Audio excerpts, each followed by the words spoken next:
नमस्कार। राज्यसभा टेलीविजन की खास श्रृंखला विरासत में आपका स्वागत है। मैं हूं राजेश बादल और अगले 1 घंटे तक हमारे साथ होगा वो जिसे गीतों का राजकुमार कहा जाता है। शब्दों के जरिए सम्मोहित करने वाला गीतकार, फुटपाथ पर सोने वाले बेघर बेसहारा इंसान से लेकर दौलत के दरबान तक उसके दीवाने थे। उन्होंने आजादी के बाद सिर्फ 20 वसंत देखे, लेकिन इतना काम कर गए कि सैकड़ों साल तक लोगों के दिलों में राज करते रहेंगे। ये वो कोहिनूर है जिसकी चमक उसके दुनिया से चले जाने के बाद दिखाई दी। ये नायाब सितारा है शंकर दास केसरीलाल यानी शैलेंद्र।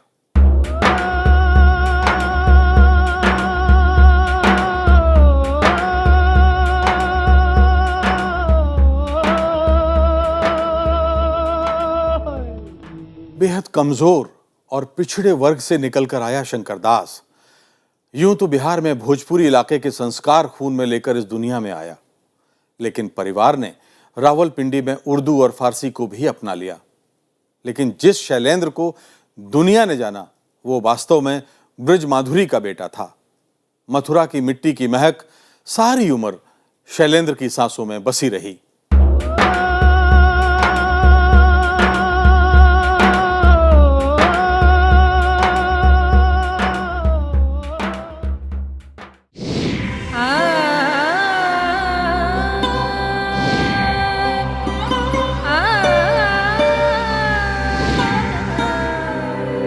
अंग्रेजों का जमाना था। बिहार में भोजपुर इलाके के एक पिछड़े गांव धूसपुर से एक परिवार रोजी रोटी की जुगाड़ में रावलपिंडी जा पहुंचा। इन दिनों रावलपिंडी पाकिस्तान में है। इस परिवार ने अपनी मेहनत से धाक जमाई और केसरीलाल राव को लोग फौजी अस्पताल के बड़े ठेकेदार के रूप में जानने लगे। यहां तक कि उनके बारे में एक कहावत मशहूर हो गई, जसपुर नगरी धूसपुर गांव जहां के बसिया रावत राव। इसी परिवार में जब 30 अगस्त 1923 को बेटे शंकर दास ने जन्म लिया तो इलाके भर में मिठाइयां बांटी गईं। लेकिन वक्त की चाल कौन समझ सकता है। हालात कुछ ऐसे बने कि पूरा परिवार घनघोर आर्थिक बदहाली का शिकार हो गया। तय हुआ कि रावलपिंडी छोड़ दिया जाए और एक दिन अपना डेरा तंबू उखाड़कर ये परिवार मथुरा में बस गया। वहां शंकर दास के भाई रेलवे में नौकरी करते थे, इसलिए उनका बड़ा सहारा मिला। किशोर होते शंकर दास ने परिवार के संकट को गहराई तक महसूस किया और सारी उम्र इसकी छाया उस पर बनी रही। आगे जाकर शंकर दास को देश ने शैलेंद्र के नाम से जाना।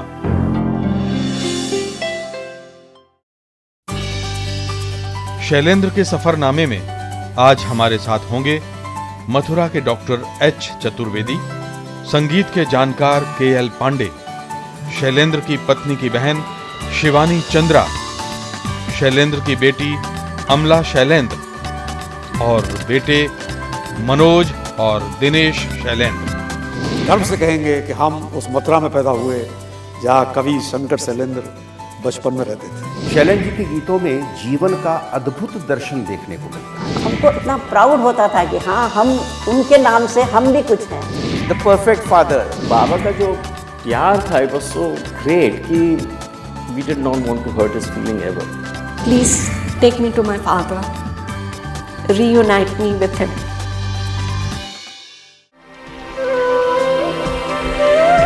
शैलेंद्र ने बिखरे बचपन के साथ पढ़ाई शुरू की।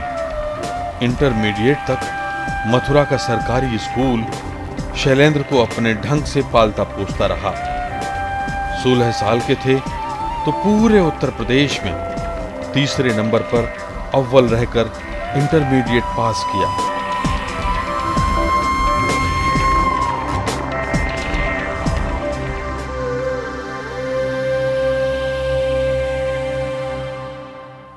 कि जिस महान गीतकार के गानों को सुन के हम झूम जाते हैं या जिसके गानों को खरीदने के लिए राज कपूर जैसे डायरेक्टर परेशान रहते थे और जिसके प्रस्ताव को पहली बार में ठुकरा दिया था शैलेंद्र ने, वो गीतकार शंकर शैलेंद्र मथुरा के निवासी थे। मथुरा जंक्शन के पास में रेलवे कर्मचारियों की एक बस्ती है धौली प्याओ, वहाँ पर अपने युवा जीवन में शैलेंद्र रहते थे। शैलेंद्र ने हाई स्कूल मथुरा के राजकीय इंटर कॉलेज से किया और फिर इसके बाद में केआर इंटर कॉलेज से उन्होंने इंटर किया। उसके बाद उन्होंने यहाँ रेलवे स्टेशन पर बहुत छोटी सी नौकरी की, अपने भाइयों के साथ में यहाँ गली गंगा सिंह में रहते थे।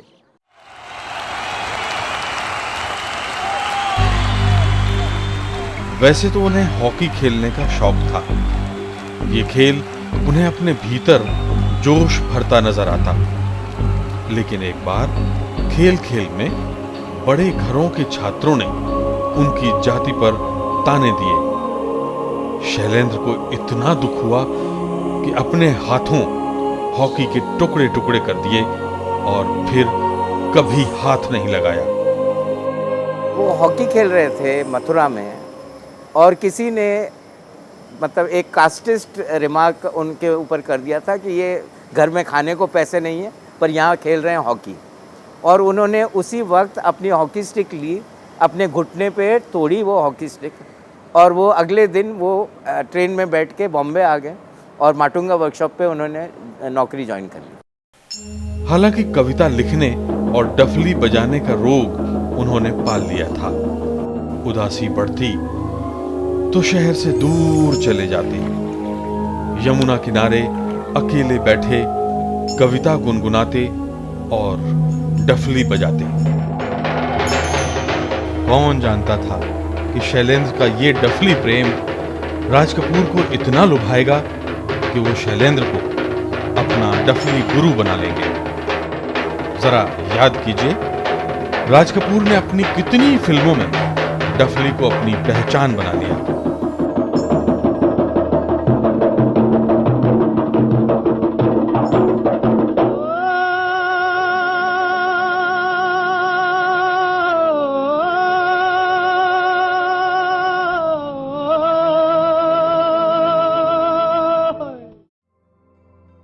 शब्दों को कविता में तब्दील करने का शौक कुछ ऐसा लगा कि आगरा के साप्ताहिक साधना में उनकी कविताएं छपने लगीं। ये कविताएं वो शचीपति के नाम से लिखते थे। वामपंथी रुझान भी इन कविताओं में खुलकर नजर आता। साधना के अलावा नया साहित्य, हंस, नया पथ और जनयुग में भी उनके गीत नियमित रूप से छपते और लोग उन्हें गुनगुनाया करते। तू जिंदा है तो जिंदगी की जीत पर यकीन कर, अगर कहीं है स्वर्ग तो उतार ला जमीन पर।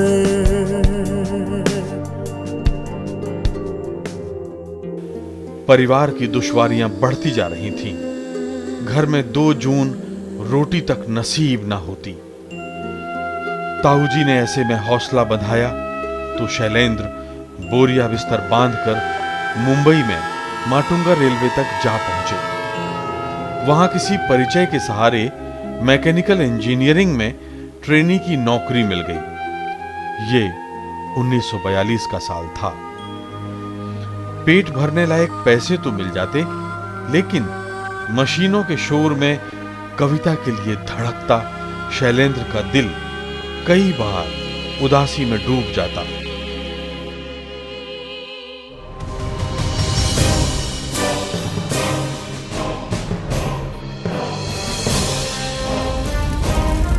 देश में इन्हीं दिनों आजादी का आंदोलन तेज होने लगा। विचारों की फसल पकने लगी और गोरी हुकूमत को लेकर विद्रोह की चिंगारी शैलेंद्र के दिल में सुलगने लगी थी।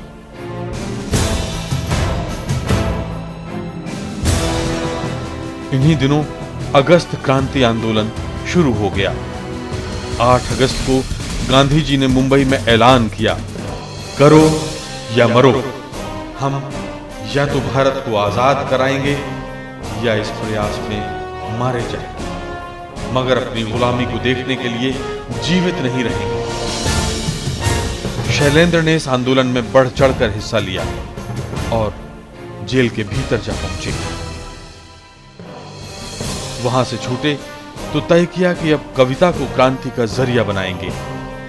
अब तक इंडियन पीपल्स थिएटर एसोसिएशन यानी इप्टा भी अपने नाटकों से आजादी की अलख जगाने लगी थी।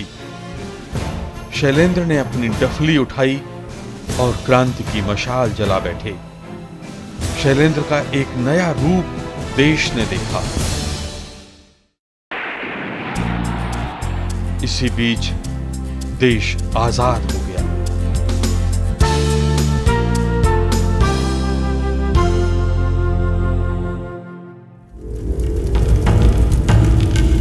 लेकिन जाते जाते अंग्रेज इस देश को कपड़े की तरह दो हिस्सों में चीर कर चले गए।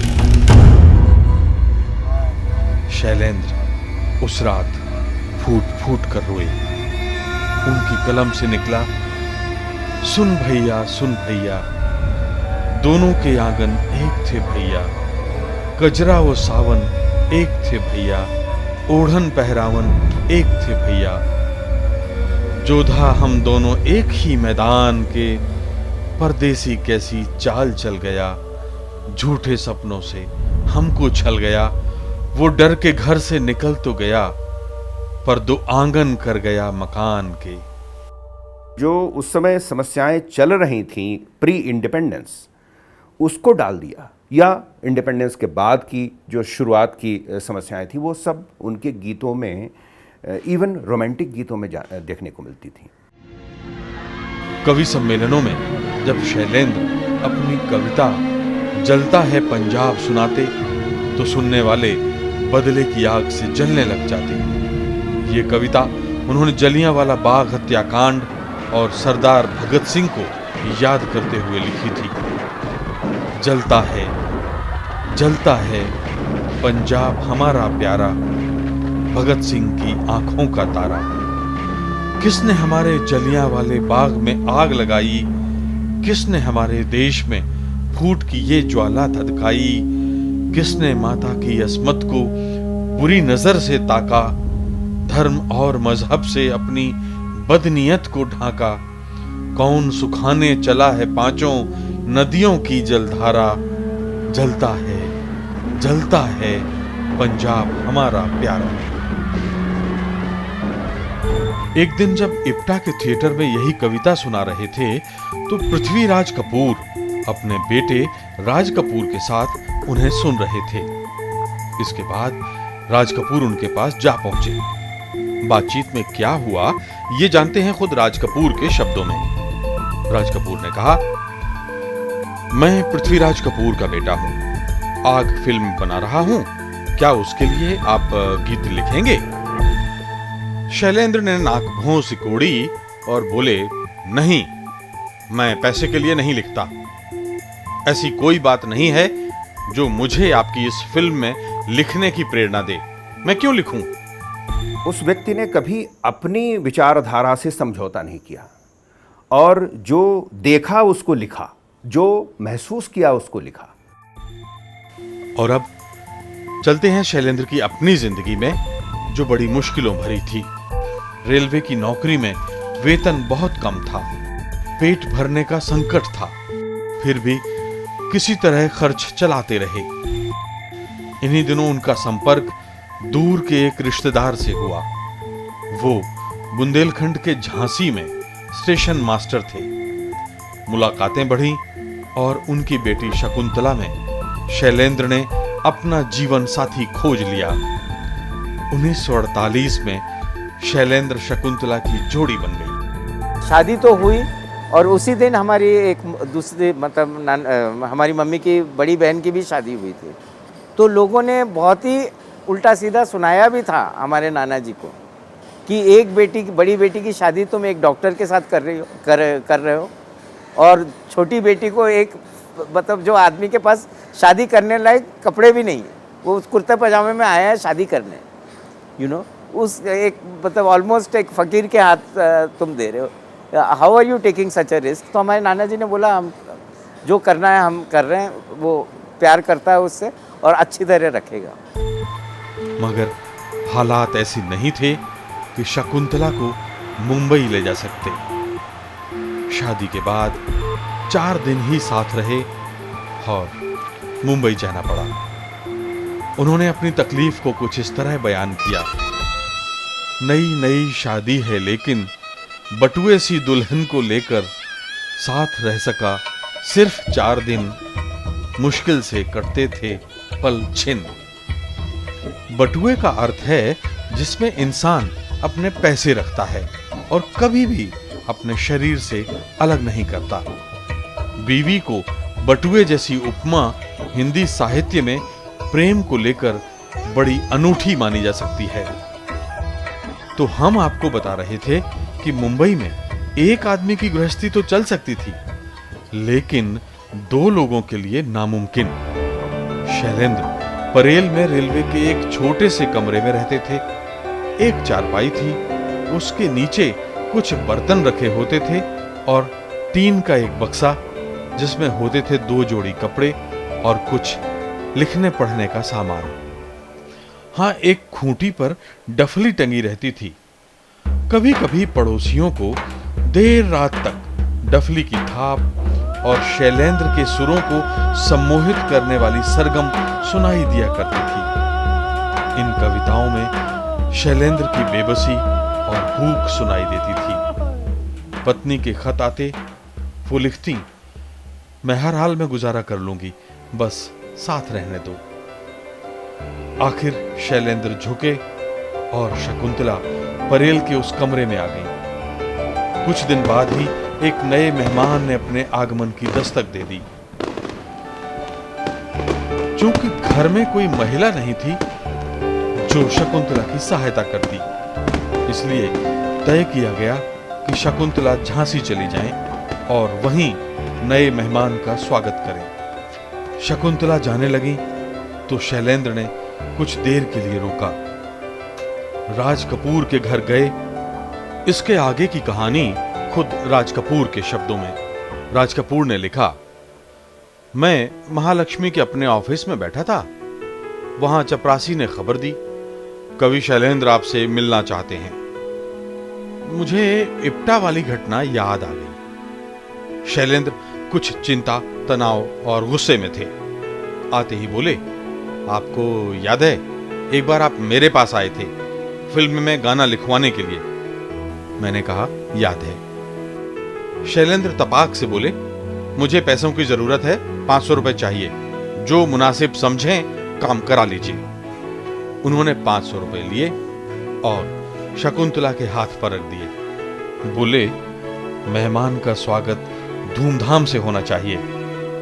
और शकुंतला भारी मन से झांसी रवाना हो गई। परिवार बड़ा हुआ, नया मेहमान आया और उधर राज कपूर और मुंबई से शैलेंद्र का रिश्ता गहराता गया। ये रिश्ता आखिरी सांस तक चला।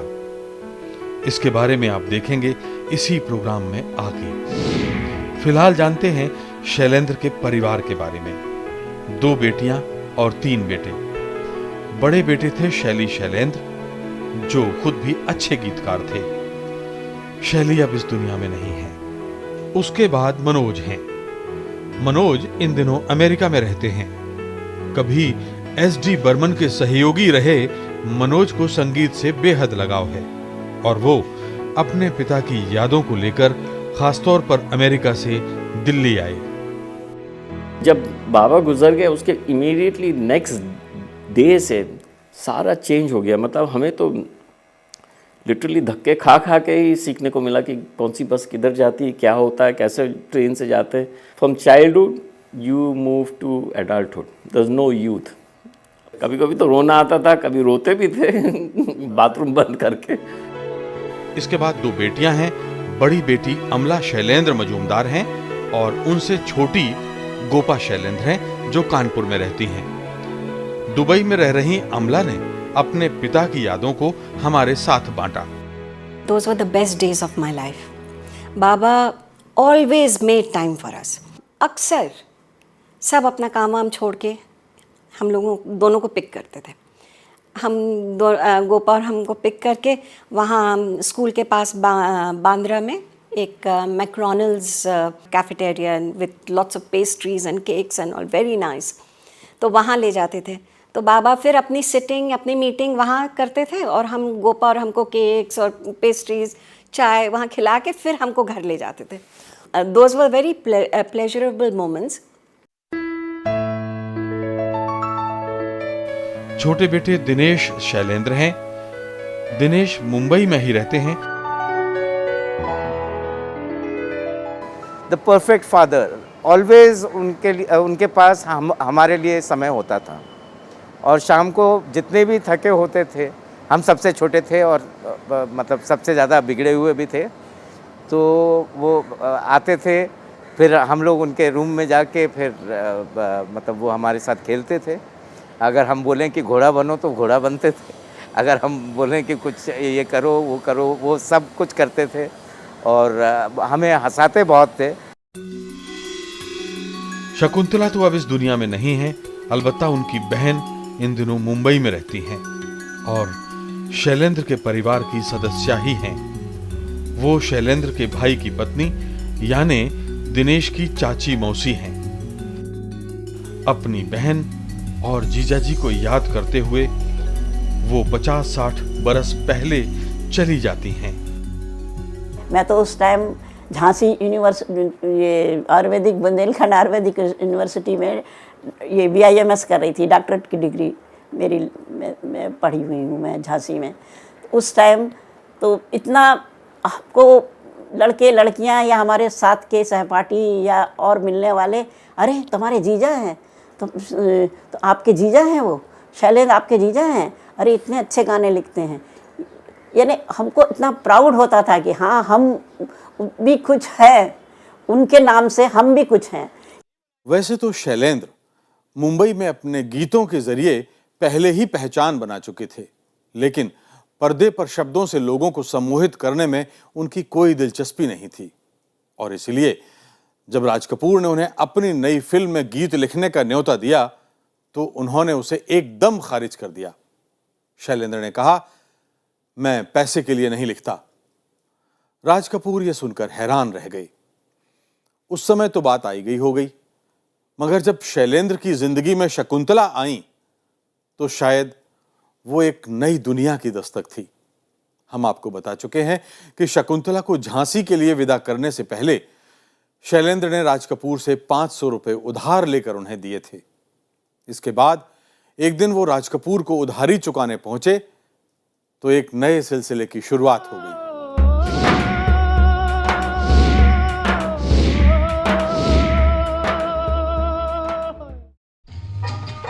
तो हुआ ये कि एक दिन शैलेंद्र धड़धड़ाते हुए फिर राज कपूर के पास जा पहुंचे. जेब में हाथ डाला और 500 रुपए निकाले. राज कपूर से बोले, ये लो आपके 500 रुपए. राज कपूर ने शैलेंद्र की आंखों में आंखें डाली, हौले से मुस्कुराए और उनका हाथ वापस उनकी जेब तक ले गए. बोले, भाई बरसात के 2 गीत बाकी हैं, बस वो लिख दो. और शैलेंद्र ने जो 2 गीत राज कपूर को सौंपे उनमें से एक बरसात का टाइटल सॉन्ग बन गया. ये गीत भारतीय सिनेमा का पहला शीर्षक गीत माना जाता है. हम दिखाते हैं इस ऐतिहासिक गीत की एक झलक.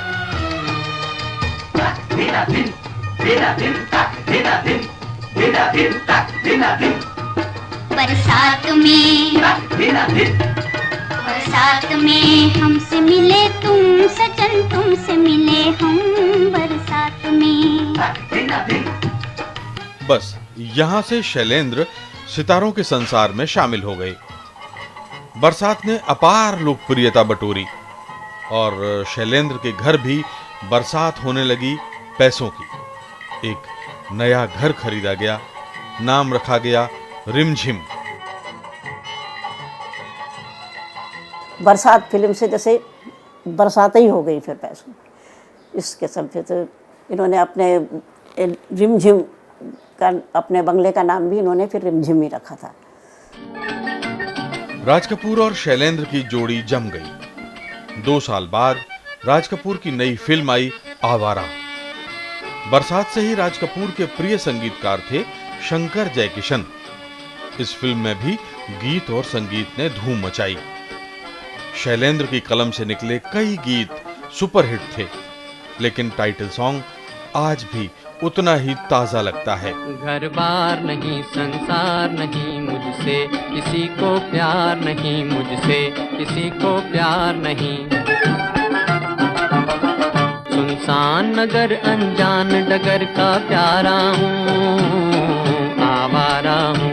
राज साहब ज़बरदस्ती ले गए, बोले अच्छा चलो कम से कम कहानी तो सुन लो।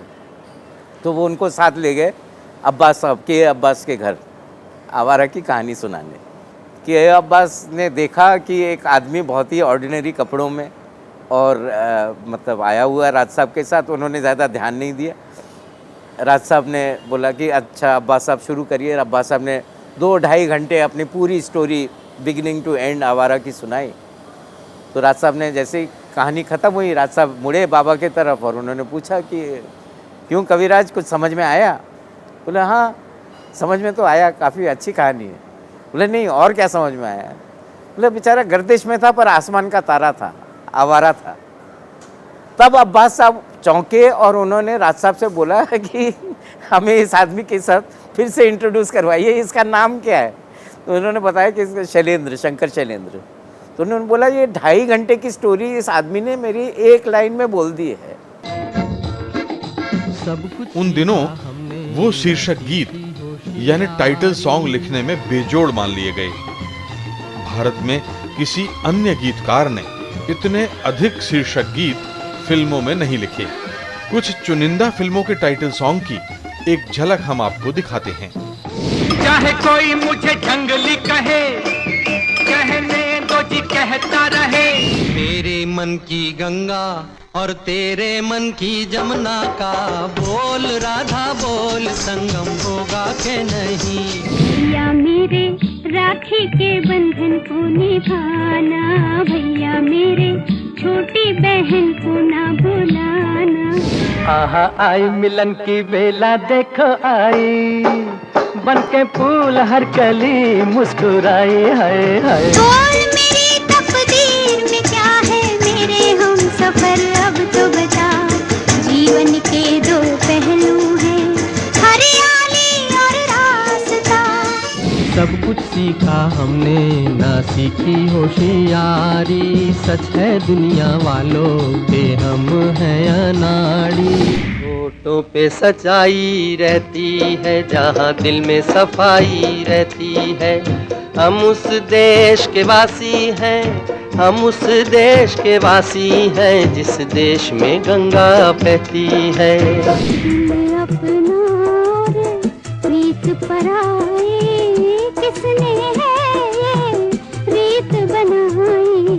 दिल अपना जाने वाले जरा होशियार, यहाँ के हम हैं राजकुमार। होए होए। He's the biggest lyricist which happened to Hindi industry, to Hindi cinema. जब से बलम घर आए, मेरा मचल मचल जाए। तो हम बात कर रहे थे आवारा की। यूं तो इस फिल्म के सारे गाने एक से बढ़कर एक थे, लेकिन एक गीत और है जिसका जिक्र किए बगैर आवारा की बात पूरी नहीं होगी। जानते हैं ये गीत कौन सा है? जरा देखिए। घर आया मेरा परदेसी, प्यास बुझी मेरी अखियन की। बरसात में हमसे मिले तुम was the first ever title song. और आवारा का जो dream sequence, that was the first ever in the films. So these are the landmarks in the film industry as far as music is concerned and identification is concerned. इसके बाद तो शैलेंद्र के गीतों पर देश झूमने लगा। फिल्में आती रहीं, शैलेंद्र की कलम से एक के बाद एक कोहिनूर निकलते रहे। 800 से ज्यादा फिल्मी गीतों में शैलेंद्र के शब्दों का जादू सर चढ़कर बोला। न तो सारी फिल्मों का नाम देना संभव है और न सारे गीत आपको दिखाना मुमकिन। A common man, he is the owner of this मुल्क, of this देश। वो अपने आप में होंगे राजे राजकुमार, हम बिगड़े दिल शहजादे, हम सिंहासन पर जा बैठे जब जब करें राज। होंगे राजे राजकुंवर, हम बिगड़े दिल शहजादे, बिगड़े दिल शहजादे। हम सिंहासन पर जा बैठे जब जब करें इरादे, जब जब करें इरादे। सूरत है जानी पहचानी, दुनिया वालों को हैरानी। सर पे लाल टोपी रूसी, फिर भी दिल है हिंदुस्तानी। मेरा जूता है जापानी, ये पतलून इंग्लिस्तानी। सर पे लाल टोपी रूसी, फिर भी दिल है हिंदुस्तानी। मेरा जूता है जापानी। शैलेंद्र फिल्मी गीतकार नहीं थे। वामपंथी रुझान के चलते हक के लिए लड़ाई का इरादा उनके गीतों में खुलकर आया, तो सामाजिक विषमता, गरीबी और शोषण के खिलाफ उनकी कलम कभी खामोश नहीं रही। कहते हैं इंसान कितनी ही दौलत कमा ले, शोहरत पाले, मगर जिंदगी की शुरुआत में वो जिन हालात से गुजरता है वो उसके दिलो दिमाग पर हमेशा छाए रहते हैं। शैलेंद्र के साथ कुछ ऐसा ही था। अपने विचारों को पर्दे पर लाने का कोई अवसर न छोड़ते। बचपन के अभाव और संघर्ष उनके गीतों में झलकते थे। मैं भी हूँ माँ के नसीब का बेटा, ओ छोटे से घर में गरीब का बेटा। मैं भी हूँ माँ के नसीब का बेटा। रंजो गम बचपन के साथी, आंधियों में जली जीवन बाती। भूख ने है बड़े प्यार से पाला, दिल का हाल सुने दिल वाला। सीधी सी बात न मिर्च मसाला, कह के रहेगा कहने वाला। दिल का हाल सुने दिल वाला। मैं अकेला तो न था, थे मेरे साथ कई। एक आधी सी उठी, जो भी था लेके गई। ऐसे भी दिन थे कभी, मेरी दुनिया थी मेरी। ऐसे भी दिन थे कभी, मेरी दुनिया थी मेरी। बीते हुए दिन वो हाय प्यारे पल छिन, कोई लौटा दे मेरे बीते हुए दिन। मिट्टी से खेलते हो बार बार, किस लिए टूटे हुए खिलौनों से प्यार किस लिए। टूटे हुए खिलौनों से प्यार किस लिए। लिखते लिखते वो देखता था वो फाउंटेन की शाही जो है वो खत्म हो गई। अरे बोले अभी क्या करेंगे, लिख नहीं सकते। तो उनके नीचे देखा उन्होंने, तो जितने सिगरेट पे 10-12 काड़ी थी, वो काड़ियां नीचे गिरी थी। वो उसने उठा के उससे फिर उसने गाना लिखा, ऐ मेरे दिल कहीं और चल। चार आंसू कोई रो दिया, फेर के मुंह कोई चल दिया। फेर के मुंह कोई चल दिया। लुट रहा था किसी का जहां, देखती रह गई ये ज़मीन। चुप रहा बेरहम आसमां। शैलेंद्र ने अपनी कलम के जरिए भूख और गरीबी से जंग छेड़ी थी। पैसे का मोल वो समझते थे, लेकिन अपने मूल्यों को कुर्बान करके नहीं। कभी अपने घर में 2 जून रोटी के लिए संघर्ष उन्होंने देखा था। रोटियां सपनों में आती थी। चूल्हा है ठंडा पड़ा और पेट में आग है। गर्मा गर्म रोटियां कितना हंसी ख्वाब है। सूरज जरा आ पास आ, आज सपनों की रोटी पकाएंगे। Baba would talk about his struggle. Baba would talk about the times when they would have just chana to eat on an empty stomach, go home. बात होती थी कपड़े नहीं थे ढंग के पहनने के, स्ट्रीट लाइट के नीचे बैठ के पढ़ रहे हैं। एंड इट हर्ट्स मी कि कभी कभी एक आलू होता था एंड दे वुड डिसाइड कि सुबह का खाना खाएंगे या रात। तेरी धूम हर कहीं गुस्सा यार कोई नहीं, हमको तो प्यारे तू सबसे प्यारा और इस गीत में पैसे की धूम, गुणगान, कटाक्ष के साथ शैलेंद्र किस तरह करते हैं जरा देखिए। सूरज के जैसी गुलाई चंदा सी ठंडक भी पाई, ठनके तो प्यारे दुहाई। राज कपूर, शैलेंद्र, मुकेश, शंकर जयकिशन और हसरत जयपुरी की पक्की टीम बन चुकी थी। सारे के सारे एक से बढ़कर एक सरोकारों वाली फिल्मों की कतार लग गई। हर फिल्म में कोई ना कोई संदेश और कोई ना कोई दार्शनिक नजरिया। सच्ची और खरी बात करना और सुनना शैलेंद्र को अच्छा लगता था। कई बार गीतों के बोलों को लेकर हम खूब झगड़ते थे, लेकिन जहां गीत की बात खत्म होती फिर वही घी शक्कर। शैलेंद्र एक सीधा सच्चा आदमी था। झूठ से उससे नफरत थी, क्योंकि उसका विश्वास था खुदा के पास जाना है। सजन रे झूठ मत बोलो, खुदा के पास जाना है। न हाथी है न घोड़ा है, वहाँ पैदल ही जाना है। सजन रे झूठ मत बोलो। शैलेंद्र के गीत अद्भुत थे। सरल और बोलचाल वाले शब्दों के हवाले से वो जिंदगी की गहराई पर्दे पर उतार देते। जरा देखिए कुछ नमूने। घायल मन का पागल पंछी, उड़ने को बेकरार, उड़ने को बेकरार। प्यार का सागर है तेरी एक बूंद के प्यासे हम, तेरी एक बूंद के प्यासे हम। है आग हमारे सीने में, हम आग से खेलते जाते हैं। ये गीत, ये भी अंतरा है।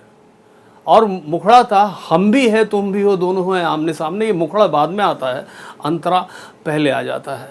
मनस्थितियों की बात तो बहुत ज़्यादा हम लोग कर सकते हैं, पर सिंप्लिसिटी में बड़ी बात। इसीलिए शायद उन्हें दिनकर जी जैसे, नागार्जुन जैसे लोग और जगजीवन राम जैसे लोग कहते हैं कि वे आज के रैदास। हम छोटी सी वो बूंद सही है, सीप ने जिसको अपनाया। होय होय होय होय होय। खारा पानी कोई पी न सका, एक प्यार का मोती काम आया, एक प्यार का मोती काम आया। हम भी हैं तुम भी हो, दोनों हैं आमने सामने। कुछ ऐसे शब्द उन्होंने डाले जो कि पहले कभी प्रयोग नहीं होते थे, जैसे जिंदगानी। जिंदगी यूज़ होता था लेकिन जिंदगानी नहीं। बड़ा फोनेटिक है ये, और इसमें संगीत के हिसाब से जिन रागों का प्रयोग हो सकता है और जिस तरह से रचनाएं जन्म ले सकती हैं, उसमें जो शब्द फोनेटिकली यूज़ किए जाते हैं वो सबसे अच्छे प्रयोग शैलेंद्र जी ने किए। गाइड के गीतों को आप देख लीजिए। कहते हैं ज्ञानी दुनिया है फानी, पानी पर लिखी लिखाई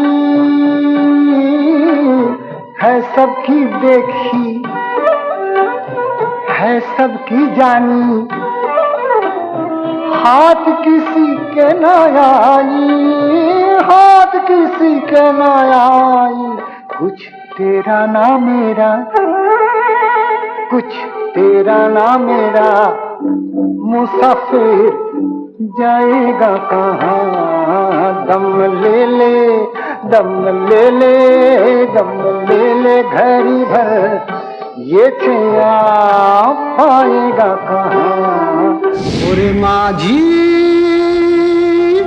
ओरे माझी, ओ मेरे माझी, मेरे साजन है उस पार, मैं मन मार हूँ इस पार, ओ मेरे माझी अब की बार ले चल पार, ले चल पार।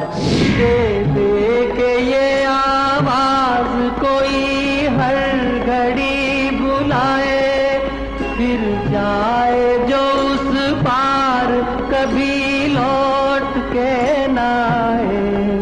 है भेद ये कैसा कोई कुछ तो बताना, जाने वाले हो सके तो लौट के आना। असली नकली चेहरे देखे, दिल पे 100 पहरे देखे, मेरे दुखते दिल से पूछो क्या क्या ख्वाब सुनहरे देखे। टूटा जिस तारे पे नजर थी हमारी, टूटा जिस तारे पे नजर थी हमारी, सब कुछ सीखा हमने ना सीखी होशियारी। 2 बजे रात में अचानक ही हॉर्न की आवाज़ आ रही है, और हॉर्न जैसे किसी ने हाथ रख दिया है हॉर्न पे, और वो जो है हटाया ही नहीं, वो बजता ही जा रहा है। उस टाइम तो इतनी बड़ी बिल्डिंग है, ये सब कुछ नहीं था, तो थोड़े ही लोग थे। सब फटाफट खिड़की खुल रही है, सब कुछ हो रहा है, क्या हो रहा है, क्या हो रहा है, ये हॉर्न कौन बजा रहा है, ऐसा कैसे। तो देखा कि राज कपूर, और बस एकदम चिपटा लिया उनको, शैलेंद्र जी को गले लगा लिया और कहने लगा, अरे मेरा पुष्किन, तू तो मेरा पुष्किन है, तूने क्या लिखा है ये गाना, ये सब कुछ सीखा हमने ना सीखी होशियारी, सच है दुनिया, तूने तो मेरे ही ऊपर ये गाना लिख दिया। लेकिन एक शैलेंद्र के भीतर अनेक शैलेंद्र मौजूद थे। उनके प्रेम गीत पर्दे पर प्रकट होते तो देखने वाले जैसे पागल हो जाते। एक बार तो यकीन करना मुश्किल हो जाता कि क्रांतिकारी गीतकार शैलेंद्र के भीतर प्यार भरा एक दिल धड़कता है। 1958 में एक फिल्म आई यहूदी। शैलेंद्र के एक गीत को फिल्म फेयर अवार्ड मिला। मेरा दीवानापन है या मोहब्बत का सुरूर, तू न पहचाने तो है ये तेरी नजरों का कसूर, ये मेरा दीवानापन है।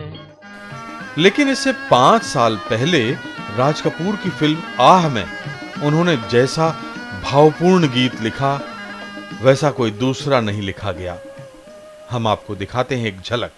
राजा की आएगी बारात, रंगीली होगी रात, मगन में नाचूंगी, हो मगन में नाचूंगी, राजा की आएगी बारात। राजा की बारात आने तक ही शैलेंद्र नहीं रुकते।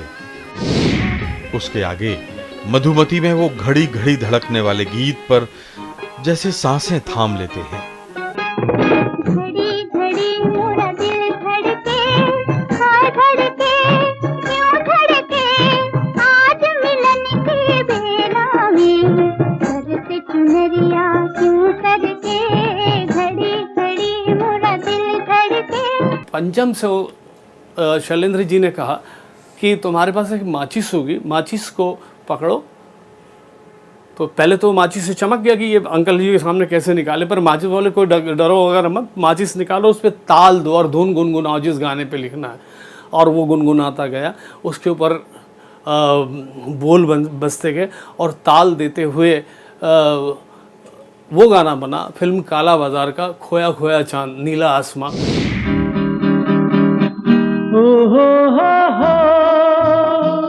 खोया खोया चांद खुला आसमान, आंखों में सारी रात जाएगी,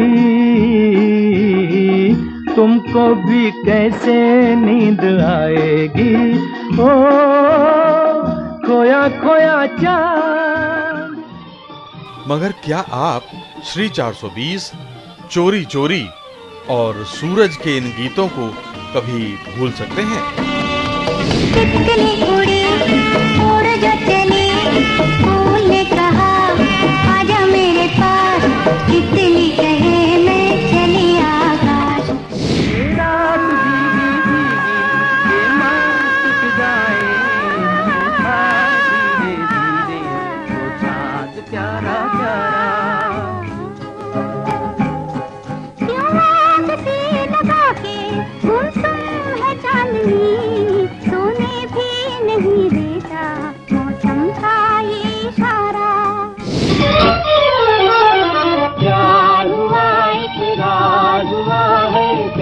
रात फिर क्यों ढलता है दिन, कहता है दिल लगता मुश्किल, मालूम नहीं है कहाँ मंजिल।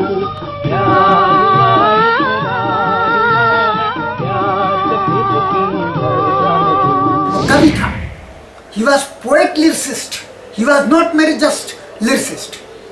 हर भाव का, हर रंग का, हर परिस्थिति का गीत इस तरह शैलेंद्र ने लिखा।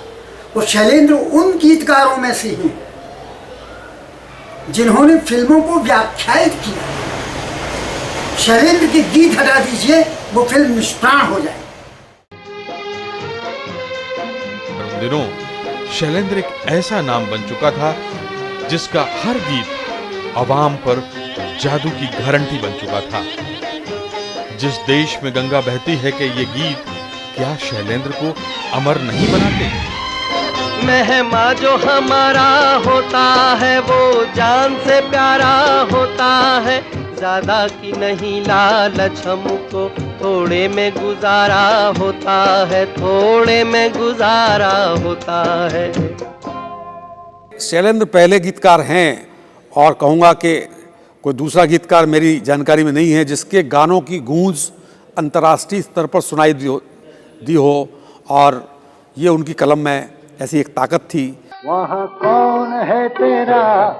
और R.K. नारायण की कहानी गाइड पर बनी फिल्म में अगर शैलेंद्र के गीत न होते तो कल्पना कीजिए फिल्म कैसी होती। मैं जानता हूँ शैलेंद्र के गीतों के बगैर गाइड नहीं है।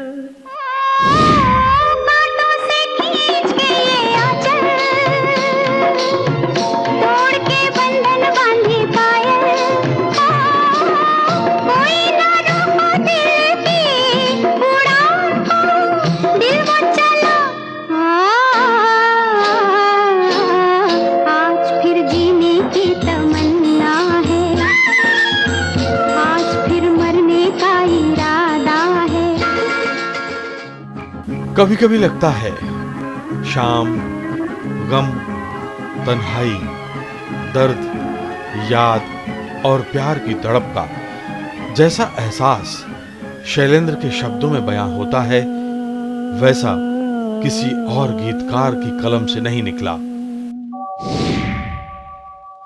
दिन ढल जाए हाय, रात न जाए, तू तो न आए, तेरी याद सताए। खासतौर से वो जानते थे कि दर्द कहाँ है व्यक्ति के, जो सामान्य व्यक्ति के, तो उसको उठा करके शब्दों में ढाल करके अपने गीतों में दे देना।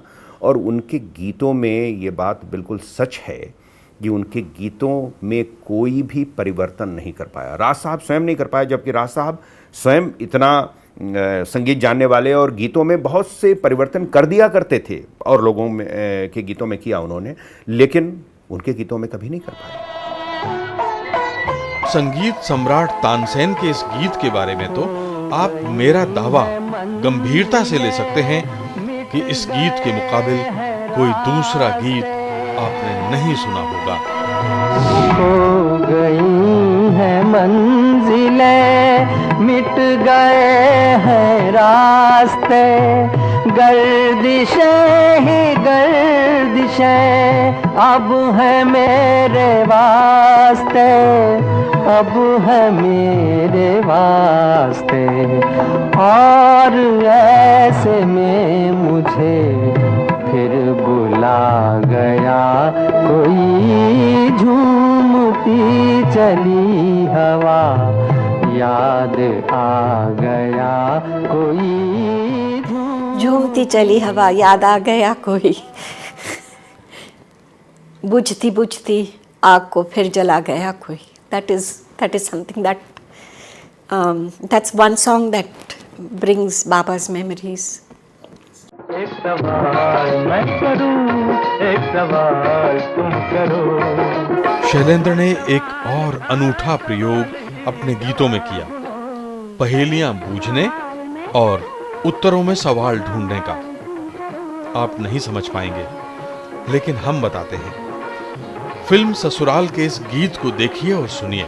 जिंदगी की सच्चाई गीत में सवालों की शक्ल में ढाली गई है और शर्त यह है कि हर सवाल का उत्तर अपने आप में एक सवाल हो। कैसे? ये करिश्मा सिर्फ शैलेंद्र कर सकते थे।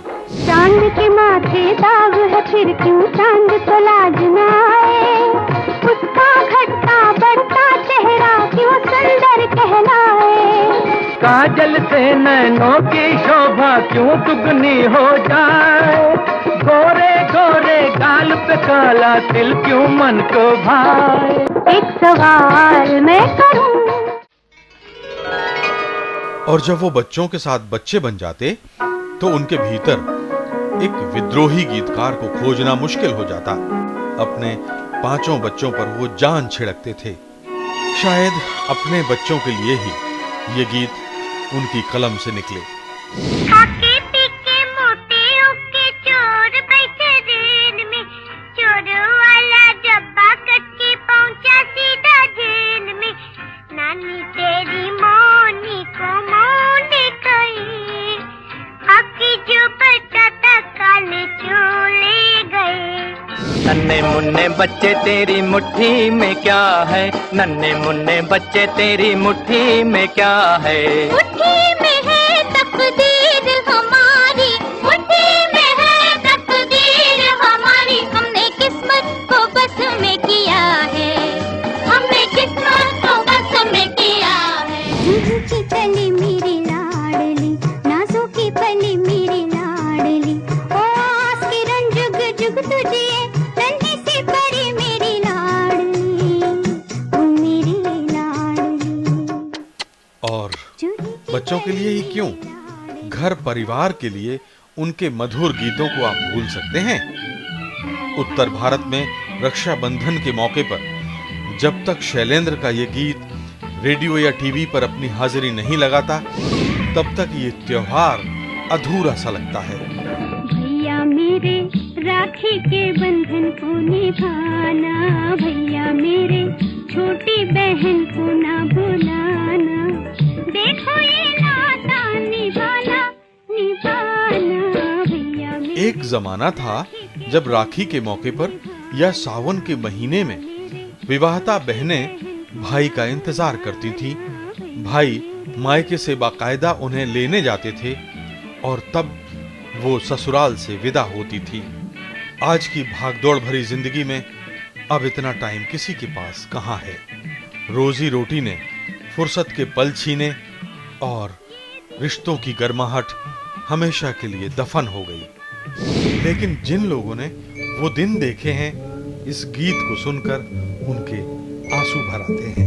अब के बरस भेज भैया को बाबू, सावन में ले जो बुलाए रे। भाई साहब, तिब्बत में सोने की कंपनी का ऑफिस यही है? किससे मिलना है जी आप? राज बूट पॉलिश में अनेक लोकप्रिय नगीने जड़ने वाले शैलेंद्र खुद भी पर्दे पर थोड़ी देर के लिए नजर आए थे। अपना लिखा गीत गाया, लेकिन स्वर दिया था तलत महमूद ने। धज धज के चली कौन से देश, गुजरिया तू सज धज के। जाऊं पिया के देश, हो रसिया में सज धज के। चली कौन से देश, गुजरिया तू सज धज के। बूट पॉलिश के अलावा शैलेंद्र 2 फिल्मों में अपनी झलक दिखाने के लिए प्रकट हुए थे। ये भी देखिए फिल्म मुसाफिर और श्री 420 में शैलेंद्र के अंदाज। हेलो साहब, आसामी मालदार है, कहिए तो अब जापान से टेलीफोन दे दूं? लीजिए। ने होला हो माँ, जम तो माँ जाने न पाए साहब, जम तो माँ ये हो जो है सुबह 100 पे राजी कर रहा हूँ उसे। एक दौर ऐसा भी आया जब शैलेंद्र का हर गीत फिल्म के हिट होने की गारंटी बन गया। उनके गीत भारत के गांवों में तेज धुनों पर और लोक धुनों पर अनपढ़ भी गुनगुनाया करते। बेशक कुछ गीतों को आप मदहोश बनाने वाले मान सकते हैं, लेकिन कभी भी उन पर अश्लील या गंदे गीत लिखने का आरोप नहीं लगा। अंदर ही अंदर कुछ इच्छाएं, कुछ कामनाएं जगाते हैं, मगर उन्हें सबके साथ बैठकर देखने में शर्म नहीं आती, जैसे कि आज बहुत से गीत इस तरह देखने को मिलते हैं जो अश्लीलता की सारी मर्यादाएं तोड़ देते हैं। शैलेंद्र के कुछ इसी तरह के गीत देखिए। प्रणय भाव पूरी गरिमा के साथ है।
और अब उस गीत का ब्यौरा जो राज कपूर की फिल्म मेरा नाम जोकर के लिए शैलेंद्र को लिखना था, वो इसका मुखड़ा ही लिख पाए थे कि अपने आखिरी सफर पर चले गए।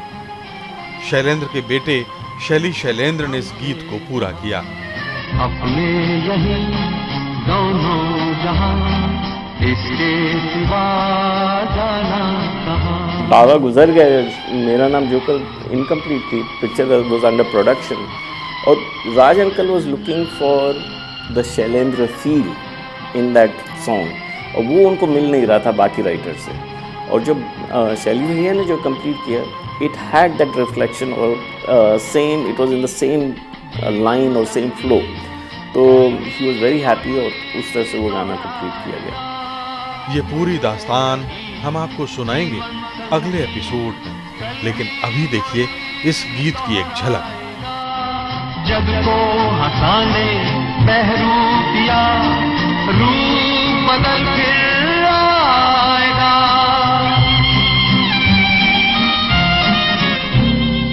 स्वर्ग यही, नर्क यहाँ, इसके सिवा जाना कहां। तो ये थी बेजोड़ शब्द सितारे शैलेंद्र के पर्दे पर सफर की दास्तान। लेकिन उनका सफर सिर्फ फिल्मी गीतों तक सीमित नहीं था।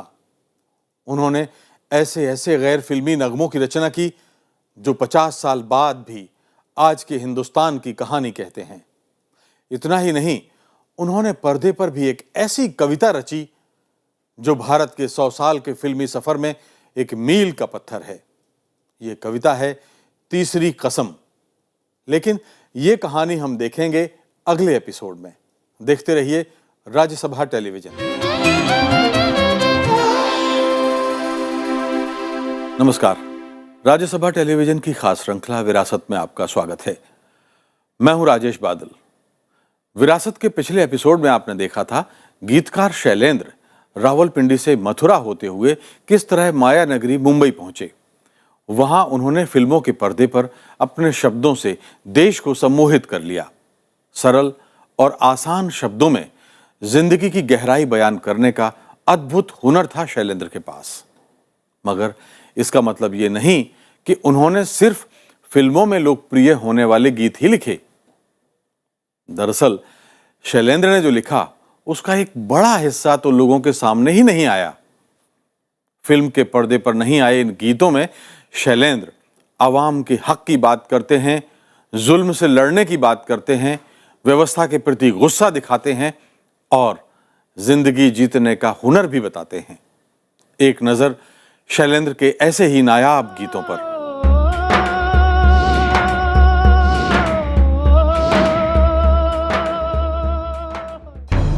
देश आजादी के लिए लड़ रहा है। गोरी हुकूमत की सांस फूलने लगी है।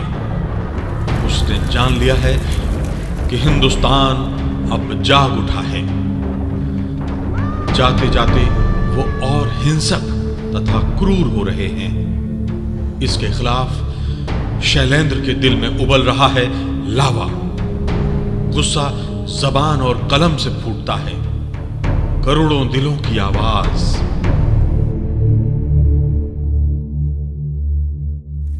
हम जान गए दुश्मन तेरी चालें, साजिश है तेरी हमें लड़ाकर उखड़ी जड़ें जमा ले। तूने ही मजहब के कुछ अंधों को है उकसाया, और धर्म के ठेकेदारों को तूने ही भड़काया। उफ उफ उफ कैसा ये विष फैलाया। जलता है पंजाब हमारा, जलता है पंजाब हमारा प्यारा।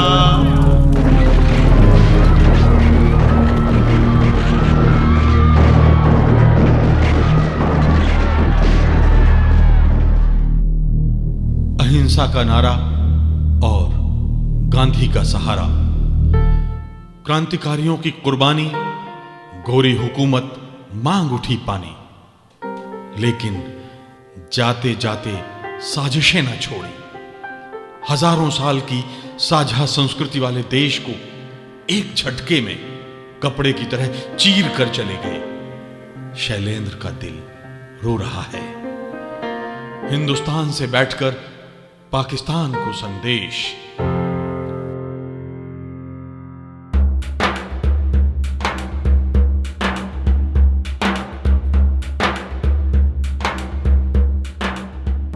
सुन भैया सुन भैया सुन भैया, रहीम पाकिस्तान के तुमको भुलवा पुकारे हिंदुस्तान से। सुन भैया भुलवा जो था तुम्हारे पड़ोस में, संग संग था जब आया होश में। सोना रूपी धरती की गोद में खेले थे हम दो बेटे किसान के। सुन भैया सुन भैया सुन भैया, रहीम पाकिस्तान के तुमको भुलवा पुकारे हिंदुस्तान से। मुश्किल से भर पाए हैं दिल के घाव, कल ही बुझा है देखो लाशों का अलाव। मुश्किल से भर पाए हैं दिल के घाव, कल ही बुझा है देखो लाशों का अलाव। बीच धारों में डोलती अपनी नाव, फिर क्यों आसार है तूफान के। सुनो भैया रहीम पाकिस्तान के तुमको भुलवा पुकारे हिंदुस्तान से। सुनो भैया सुनो भैया सुनो भैया सुनो भैया।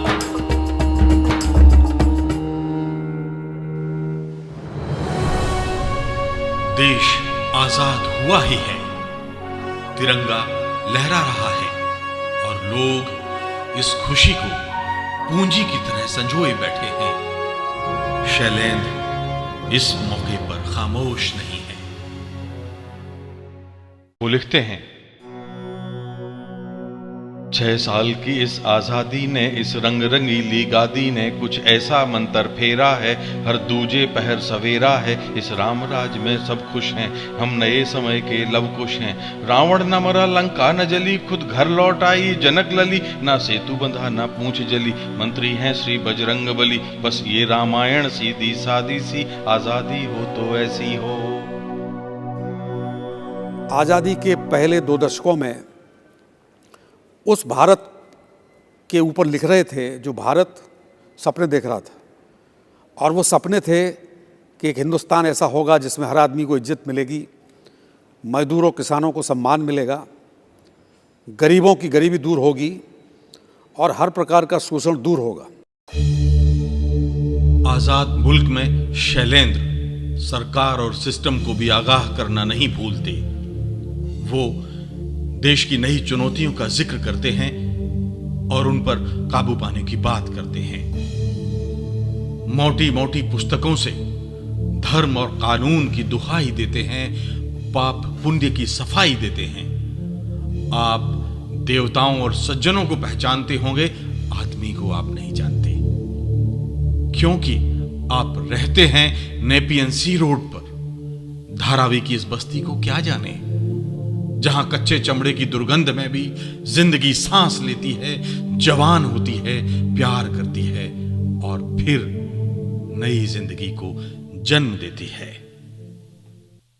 He was a poet first. Often he would recite to mummy कि एक बार मम्मी से बाबा ने कहा कि stop and listen. Mummy busy थी तो कहते कि बात सुनो शकुन, हमारी बात सुनो। तो मम्मी ने कहा कि अभी बाद में आते हैं।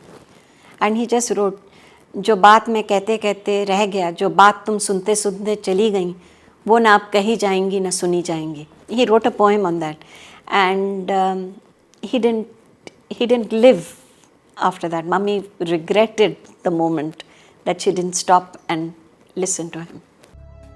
जो चुनौतियां आजादी के बाद सामने हैं, वो शैलेंद्र भी देख रहे हैं। पहाड़ जैसी समस्याएं हैं ये, गरीबी, भूखमरी, बेरोजगारी, भ्रष्टाचार और गैर जिम्मेदार होते नेताओं की करतूतें। आखिर देश कैसे आगे जाएगा? शैलेंद्र के संग शब्दों के सफर में ये चिंताएं नजर आती हैं।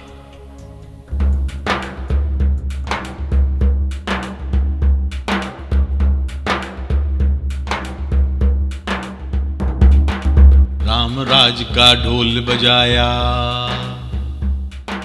नेता ने कंट्रोल उठाया। रामराज का ढोल बजाया, नेता ने कंट्रोल उठाया। काले बाजारी बनियों को दिल में दिल्ली में बैठाया। खुल्लम खुल्ला लूट मच गई, महंगाई ने रंग दिखलाया। आजादी की चाल दुरंगी, घर घर अन्न वस्त्र की तंगी। घर से देखो दूध को बच्चे, सोए निर्धन की औरत अधनंगी। बढ़ती गई गरीबी दिन दिन, बेकारी ने मुंह फैलाया। रामराज का ढोल बजाया, नेता ने कंट्रोल उठाया।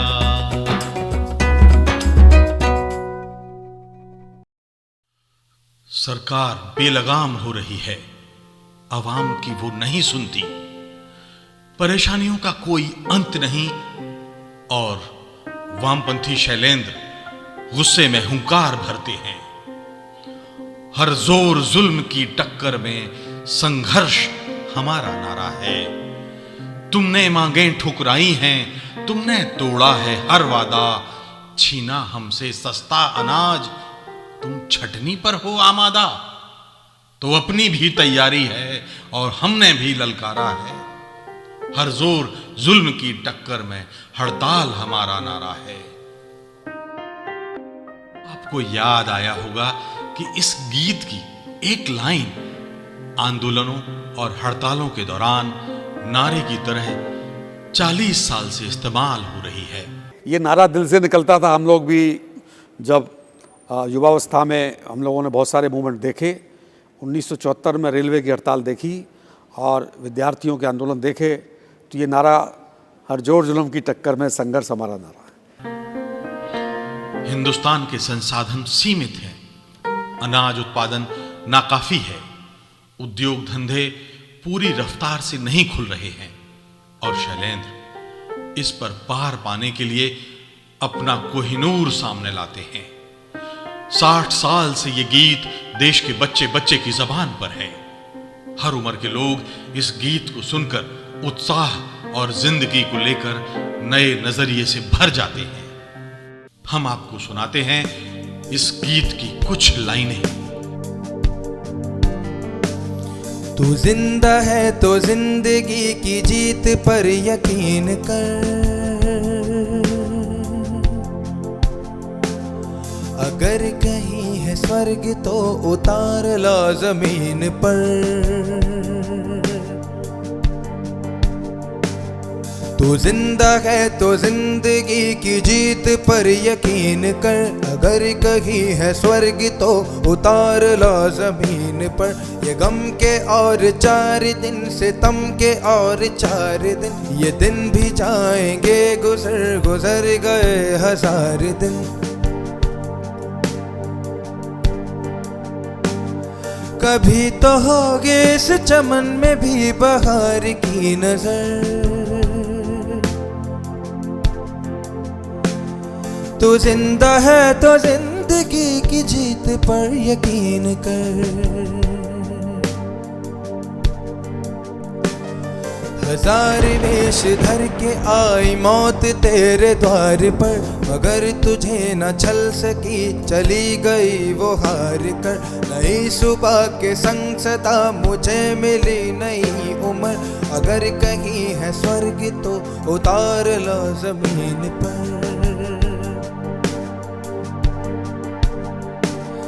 बुरी है आग पेट की, बुरे हैं दिल के दाग ये, न दब सकेंगे एक दिन बनेंगे इनकलाब ये। गिरेंगे जुल्म के महल बनेंगे फिर नवीन घर, अगर कहीं है स्वर्ग तो उतार ला जमीन पर। तो जिंदा है तो जिंदगी की जीत पर यकीन कर, अगर कहीं है स्वर्ग तो उतार ला जमीन पर। तू जिंदा है तू जिंदा है।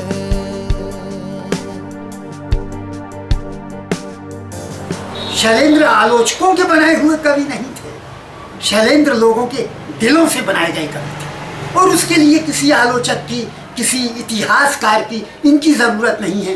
ये इतिहास में उल्लेख किए जाने वाले लोग नहीं हैं, ये वो हैं जो खुद इतिहास बनाते हैं, और शैलेंद्र ने इतिहास बनाया।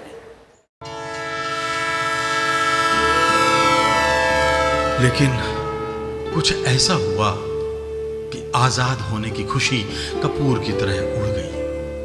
हर शख्स के माथे पर खिंची चिंता की लकीरें, दिलों में आक्रोश ठहरे हुए पानी की तरह धीरे धीरे नासूर बनने लगा। क्यों? मूल्यों में गिरावट आई, राजनीति पेशा बन गई और नतीजा अवाम को भुगतना पड़ा। शोषण और अत्याचार की अंतहीन दास्तानें उजागर हो रही हैं। शैलेंद्र की कलम गुस्से की स्याही से शब्दों की आग उगल रही है। लाल सलाम करते शैलेंद्र नेताओं को आड़े हाथों लेते हैं। इस गीत में एक गरीब मजदूरों की बस्ती के लोग देखिए किस तरह इलाके के एक बड़े नेता को न्योता दे रहे हैं। लीडर जी प्रणाम तुम्हें हम मजदूरों का, हो न्योता स्वीकार तुम्हें हम मजदूरों का। एक बार इन गंदी गलियों में भी आओ, घूमे दिल्ली शिमला घूम यहाँ भी जाओ। जैसे ही हम तुमको ले पहुंचेंगे घर में, हलचल सी मच जाएगी उस बस्ती भर में। काना फूसी फैल जाएगी नेता आए, गांधी टोपी वाले वीर विजेता आए। हाँ देखो आ गया ध्यान बन जाए न संकट, बस्ती के अधिकांश लोग हैं बिल्कुल मुंहफट। ऊंच नीच का जैसे उनको ज्ञान नहीं है, नेताओं के प्रति अब वो सम्मान नहीं है। इनका कहना है ये कैसी आजादी है, वही ढाक के 3 पात हैं बर्बादी है। तुम किसान मजदूरों पर गोली चलवाओ, और पहन लो खद्दर देशभक्त कहलाओ। तुमसे ठोके संग पेट जनता का काटो, तिस पर आजादी की 100 बातें छांटो। हमें न छल पाएगी ये गोरी आजादी, उठ रे उठ मजदूर किसानों की आबादी। तब सवाल पैदा हो गया क्या तुम्हें खिलाएं, ज्वार बाजरे की रोटी या भात बनाएं। तुम तो गेहूं ही गेहूं खाते आए हो, बड़े बाप के बेटे सब पाते आए हो। तुम भाकरी ज्वार की कैसे खा पाओगे, खा भी लो तो पचा भला कैसे पाओगे। लीडर जी प्रणाम तुम्हें हम मजदूरों का, हो न्योता स्वीकार तुम्हें हम मजदूरों का। उनकी रचना धर्मिता ऐसी थी, उनकी कविताएं ऐसी थी, उनके गीत और कविता साहित्य की दृष्टि से बहुत ही सुदृढ़ थे। जब बहुत ही अच्छे लिखने की आवश्यकता होती थी, शुद्ध साहित्यिक लिखने की आवश्यकता होती थी, साहित्यिक के साथ साथ ही जिन गीतों में संप्रेषणीयता हो, यानी जो हमारा दर्शक है उसको अच्छी तरह से समझ पाए, बोधगम्य हो, उसमें तो शैलेंद्र जी सबसे आगे थे। शैलेंद्र एक ऐसे गीतकार थे कि जो मतलब बहुत ही विषम परिस्थितियों में भी एक सुंदर गाना, मतलब जिसके बारे में शायद निर्माता निर्देशक कोई सोच नहीं पाए कि ऐसी स्थिति में भी इतना अच्छा गाना लिखा जा सकता है, शैलेंद्र तुरंत तैयार करके देते थे। गरीबों और कमजोर वर्गों की आवाज बन गए शैलेंद्र नेताओं को नसीहत भी देते हैं। वो कहते हैं देश को आजादी मिली है तो देश को बदल कर दिखाओ। अगर सिस्टम सुधार नहीं सकते तो फिर राजनीति में नेताओं को क्यों रहना चाहिए।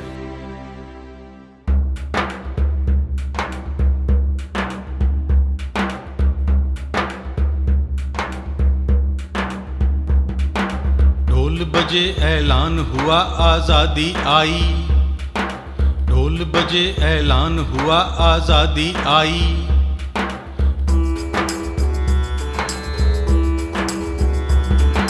खून बहाए बिना लीडरों ने दिलवाई, खुश होकर अंग्रेजों ने दी नेताओं को, सत्य अहिंसावादी वीर विजेताओं को। हम चकराए फेल हो गई बुद्धि हमारी, क्षण भर चकाचौंध से आंखें मुदी हमारी।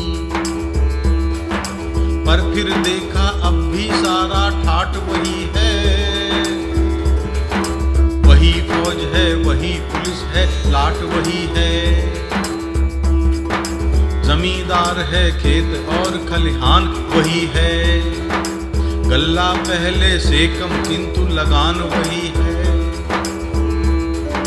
नाम बदल डाले हैं पर हर काम वही है, ढोल पोल कंट्रोल वही गोदाम वही है। वही नवाब वही राजे कोहराम वही है, पदवी बदल गई है किंतु निजाम वही है। थका पिसा मजदूर वही दहकान वही है, कहने को भारत पर हिंदुस्तान वही है, कहने को भारत पर हिंदुस्तान वही है, कहने को भारत पर हिंदुस्तान वही है।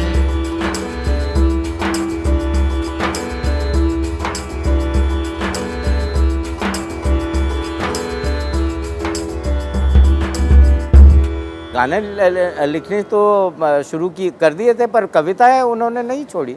वो एंड तक कवि सम्मेलन में जाया करते थे, कविताएं लिखते थे और उनका वो इंटरेस्ट बहुत रहा। छोटी छोटी बातों में, छोटे छोटे शब्दों में, छोटे छोटे वाक्यों में गहरी से गहरी बात कहने की सामर्थ्य किसी एक कवि में है, शैलेंद्र जी में। शैलेंद्र इस व्यवस्था के खिलाफ क्रांति की मुद्रा में है।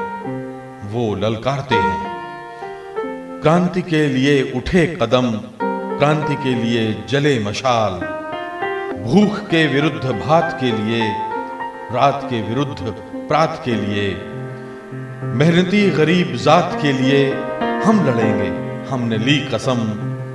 छिन रही हैं आदमी की रोटियां, बिक रही हैं आदमी की बोटियां, किंतु सेठ भर रहे हैं कोठियां।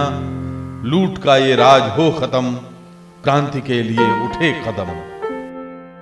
उनको प्रॉपर ड्यूज नहीं दिए गए उनके लिटरेरी साइड पे, मे बी बिकॉज उन्होंने फिल्म लिरिक्स अपनाया था as a mode of earning money और व्हाटएवर, बट जो उनकी कविताएं हैं उनका अगर संग्रह लिया जाए, I mean they are as good as any other literary figure.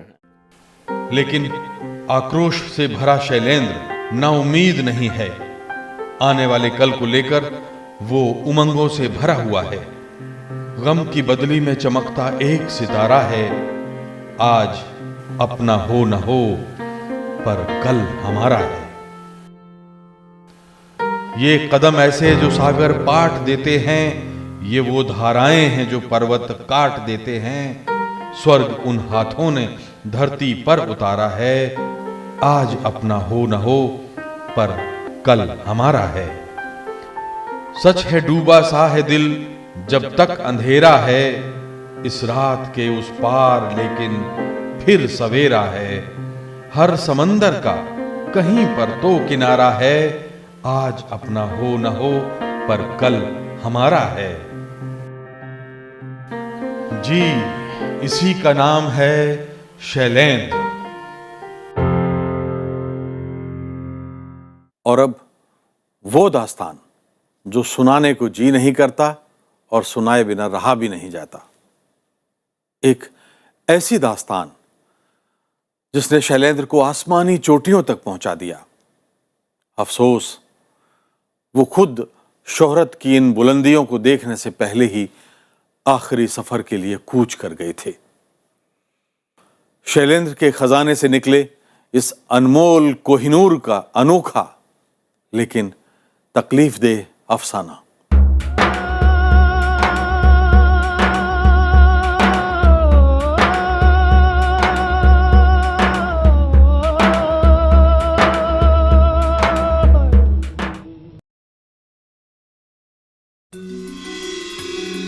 Bihar की धरती के लाल फणीश्वरनाथ रेणु ने जब कहानी मारे गए गुलफाम लिखी तो उन्होंने कल्पना भी नहीं की होगी कि ये कहानी हिंदी फिल्मों के इतिहास में मील का पत्थर साबित होगी।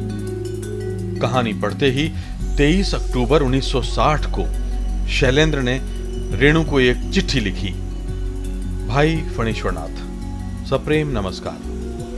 मारे गए गुलफाम पढ़ी, बहुत पसंद आई। फिल्म के लिए उसके उपयोग की अच्छी संभावना है। आपका क्या विचार है? इस कहानी में मेरी निजी दिलचस्पी है, कृपया लिखें, बड़ी मेहरबानी होगी। आपका शैलेंद्र। रेणु ने हां कर दी। शैलेंद्र ने अपने एक प्रतिनिधि को दिल्ली भेजा। उन दिनों रेणु ऑल इंडिया रेडियो में एक वर्कशॉप के लिए दिल्ली आए थे। वो भारत में टेलीविजन के लिए स्क्रिप्ट लिखने की ट्रेनिंग दे रहे थे।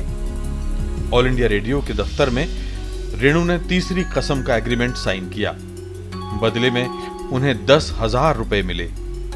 इसके बाद शैलेंद्र ने उन्हें दिसंबर 1960 में मुंबई बुलाया और बड़ी खातिर की। यहां से शैलेंद्र और रेणु दोस्ती की डोर में बंध गए।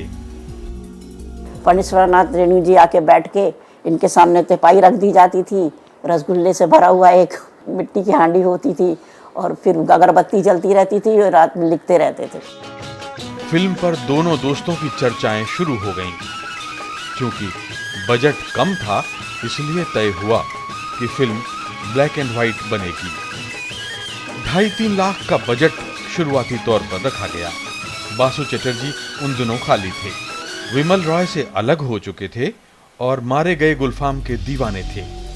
उन्हें मुख्य सहायक निदेशक और बासु भट्टाचार्य को निर्देशक की जिम्मेदारी सौंपी गई। अरे यार, एक बात बताओ, कहानी लिखते समय हीराबाई की कोई छवि तो तुम्हारे दिमाग में रही होगी। फिल्म इंडस्ट्री में कोई नजर आती है? मुझे तो सादी हीरोइन एक जैसी लगती है, नाम याद नहीं रख पाता। अरे यार, ये तो टालने वाली बात है। नहीं, सच कह रहा हूँ। हाँ, एक लड़की थी, प्यासा में माला सिन्हा के साथ थी शायद वो। साला, ये हुई ना कोई बात।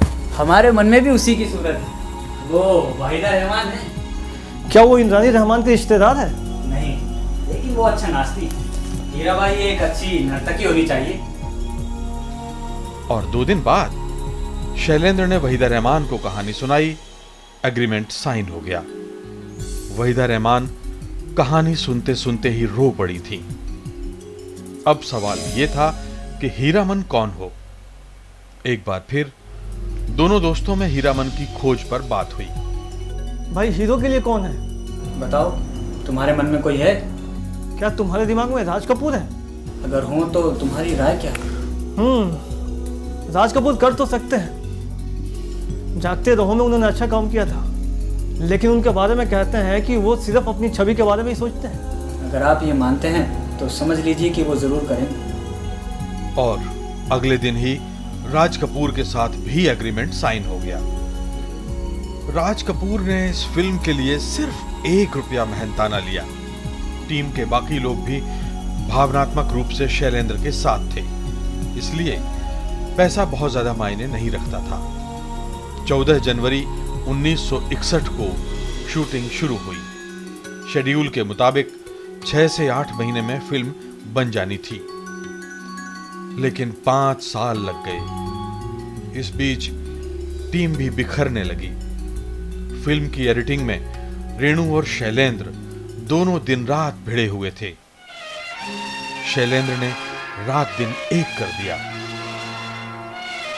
फिल्म की लागत 3-4 लाख रुपए से बढ़कर करीब 22-23 लाख तक जा पहुंची थी। शैलेंद्र गले तक कर्ज में डूब चुके थे, पर उन्हें यकीन था कि फिल्म चलेगी और कर्ज चुकते देर नहीं लगेगी। इसी बीच रेणु बीमार पड़े और अपने गांव बिहार के औराही हिंगना चले गए। शैलेंद्र और भी अकेले हो गए। वो रेणु के बगैर फिल्म की एडिटिंग को फाइनल टच नहीं देना चाहते थे, मगर रेणु को किराए के लिए और होटल में ठहराने के पैसे उनके पास नहीं थे। उधर रेणु पर भी 500 रुपए का कर्ज था। वो अपने खर्च पर गांव से मुंबई नहीं आ सकते थे। तीसरी कसम के चक्कर में रेणु अपनी ऑल इंडिया रेडियो की नौकरी पहले ही छोड़ चुके थे। तीसरी कसम बहुत ही मुश्किल से बनी। मतलब जो फिल्म को 1 साल लगना चाहिए था ज़्यादा से ज़्यादा, उसमें लग गए 5 साल बनने में। और 5 साल के जो लास्ट 2 साल थे उसमें बाबा बिल्कुल ही अकेले थे। जो काम आराम से and with in the budget complete हो जाता, वो जानबूझ के लोगों ने नहीं कंप्लीट होने। And Baba knew when he died, Baba died heart broken. He was not heartbroken because of money, no. It was because he saw the people close to him cheating him. His investment in people had gone wrong. Totally wrong. बहरहाल film पूरी हुई और कसम से एक बार film देख लीजिए, पता ही नहीं चलता कहां शैलेंद्र हैं और कहां रेणु। साहित्यिक रचनाओं पर तो ढेरों फिल्में बनी हैं, लेकिन मारे गए गुलफाम जैसा नसीब किसी का भी नहीं था। यहां तक कि कथा सम्राट मुंशी प्रेमचंद तक की कहानियों के साथ भी फिल्म के पर्दे पर न्याय नहीं हुआ। तीसरी कसम में तो शैलेंद्र ने रेणु के एक एक शब्द की आत्मा को जैसे फिल्म की देह में धड़कने के लिए मजबूर कर दिया था। तो तनिको न माने पलमवा बुला दे मेरे। भारतीय लोक संस्कृति का उनसे बड़ा चितेरा कोई नहीं। भले ही तीसरी कसम तो उन्होंने मैं समझता हूँ कि बिल्कुल कला की श्रेष्ठतम ऊंचाइयों पर बनी हुई फिल्म है। बिहार और भोजपुरी के जीवन को, भोजपुर अंचल के जीवन को अगर किसी को देखना है, और बहुत सी फिल्में बनी भोजपुरी पर, तीसरी कसम से बेहतर कोई फिल्म मैंने नहीं देखी। खुद फणीश्वरनाथ रेणु तक इस फिल्म को देखने के बाद बावरे हो गए थे। वो अपने दोस्तों से कहा करते, देखना वर्षों तक लोग ये फिल्म भूल नहीं पाएंगे। रेणु जी ने ये कहा कि Shailendra has produced a film exactly as I have thought my story to be. मतलब he has put that same thought and he has literally put my thoughts into the film. कहीं भी कोई भी अपना नहीं जमाने में, ना आशियाने के बाहर ना आशियाने में।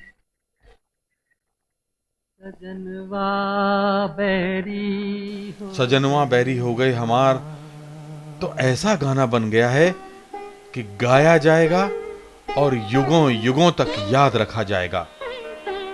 जो भी इस गीत को सुनते हैं वो आंसू नहीं रोक पाते। सजनवा बैरी हो गए हमार, चिट्ठिया हो तो हर कोई बाँटे, चिट्ठिया हो तो हर कोई बाँटे, भागना बाँटे कोई, करमवा बैरी हो गए हमार। रेणु के शब्दों का देश दीवाना था और रेणु शैलेंद्र के दीवाने। अगर आपने ये फिल्म देखी है तो 100% मानेंगे कि पूरे 2.5-3 घंटे ये फिल्म आपको इस कदर जकड़ के रखती है कि अपना वजूद ही खो जाता है। ये तुम्हारी गाड़ी है? क्यों? गढ़ बनेली के मेले जाना? गढ़ बनेली? अरे वो तो 20 कोस दूर है, 30 रुपया लेंगे। हाँ भाई दे देंगे। ये 5 रुपए तो तुम बयाने के ले और बाकी मेला तक पहुंचने पे दे दूंगा। मैं रेलगाड़ी से जा रहा हूँ। सुनो, कोई चोरी चपाटी का माल है क्या? अरे नहीं भाई। और बांस? हमको 100 रुपया भी देंगे आपको, हम बांस का लद्दी नहीं लेगा। अरे अंधा हो गया क्या? बांस गठरी में बांध के ले जाते हैं। सवारी है सवारी, चनाना। हाँ ज्यादा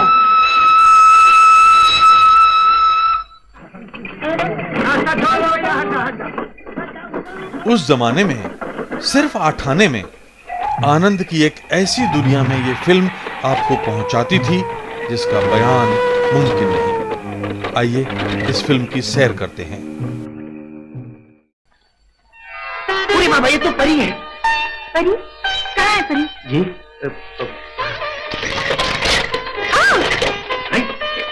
अरे क्या समझ रखा है? घोड़े की लकड़ी है क्या? मारो मत। तुम्हारा नाम क्या है भैया?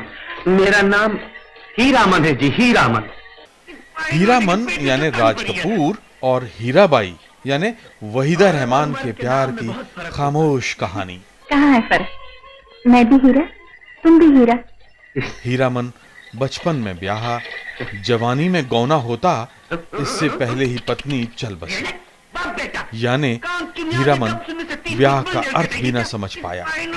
प्यार के एहसास से अपरिचित नहीं तो गहराई में डूबा भी नहीं। तो अब तक तुम्हारी शादी नहीं हुई? हुई थी, लेकिन गौने से पहले ही दुल्हन चल बसी। कितना अर्सा हुआ? बहुत, 15-20 बरस हो गया। अच्छा, फिर शादी नहीं की? कहाँ हुई फिर शादी? बहू जी की जिद, तुम्हारी लड़की से ही शादी कराएगी। ठीक ही तो है। अजी क्या ठीक है? तुम्हारी नहीं समझी, 7-8 बरस की लड़की। हाय राम। रोज ही सब करके बैठी है सो बैठी। हमने भी तय कर लिया शादी नहीं करेंगे। तो क्यों? अरे कौन बलाए मोल लेने जाए।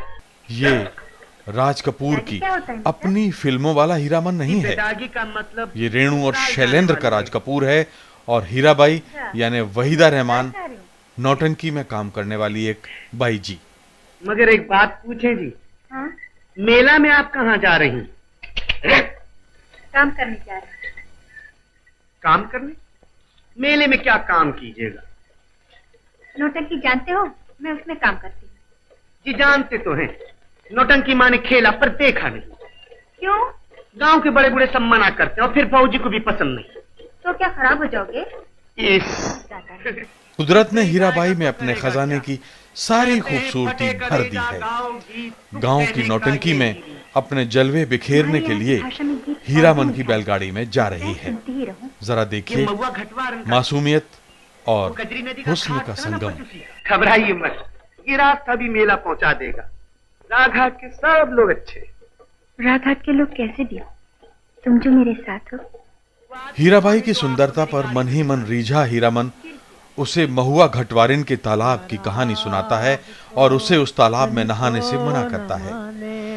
हीरामन के भोलेपन का यह चरम बिंदु है। शैलेंद्र ने इसे बड़ी खूबसूरती से पर्दे पर गढ़ दिया है।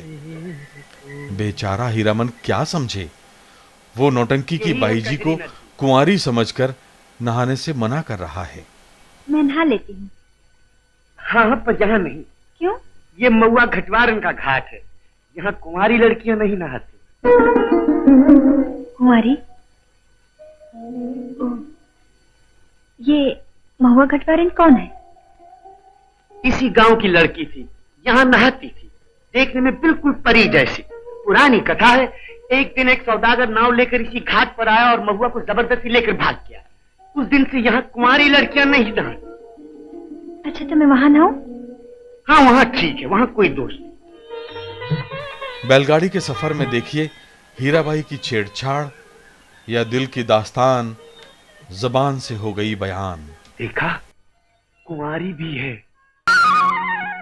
पान खाए सैया हमारो, सांगी सूरतिया होठ लाल लाल, हाय हाय मल। नौटंकी के गाने हीरामन को गुदगुदाते हैं, पर दिल ही दिल में तकलीफ है। उसकी हीरा नाचते हुए अश्लील नजरों का शिकार हो रही है।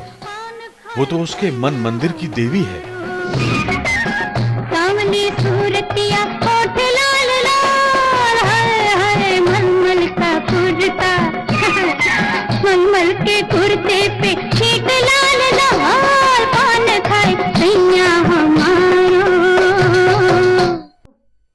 सिसकी लेते हुए आपको मगर आनंद देते हुए कहानी आगे बढ़ती है। शैलेंद्र ने पर्दे पर अपना कलेजा निकाल कर रख दिया है। क्या हुआ? कोई गाली दे कुछ कहे, तुम्हें बीच में आने की क्या जरूरत है? वो आपको क्या आपको रंडी गंदी बात कह रहे थे। अद्भुत संपादन है। हीरामन का भोलापन क्यों बैठूं? हीराबाई के गीतों पर कौन होती? हिस करते हुए लोग मेरी अदाकारी आगे बढ़ रहा है। लेकिन मेरे मन की पी को कोई क्या जाने। खीरा ककड़ी तो हूं नहीं जो कलेजा फाड़ के दिखला दूं। इच्छा थी तो मैं अपने हाथ से पका के खिलाऊं, मगर तुम बैठोगे नहीं तो। बैठूंगा क्यों नहीं, और खाऊंगा भी, लेकिन आपको किसी ने बुरा कहा? तेरी बाकी अदा पे मैं खुद हूँ फिदा, अपनी चाहत का दिल पर बयां क्या करूं। यही ख्वाहिश है तुमको देखा करो, यही ख्वाहिश है तुम मुझको देखा करो, और दिलों जानी मैं तुमको देखा करूं। यही ख्वाहिश है तुम मुझको देखा करो। लोक गीतों का खालिस रूप अगर पर्दे पर देखना हो तो तीसरी कसम बेजोड़ है। लाली लाली डोलिया में लाली रे दुल्हनिया, मीठे बहन की के नैनो वाली रे दुल्हनिया। लाली लाली डोलिया में लाली रे दुल्हनिया, पिया की प्यारी भोली भाली रे दुल्हनिया। आज लोक गीतों की जगह उनके प्रेत बचे हैं। फूहड़ शब्द, वाद्य यंत्रों की मिलावट और अश्लीलता ने लोक गीतों से मिठास उड़ा दी है। जरा देखिए 24 कैरेट खरे सोने की तरह ये लोकगीत।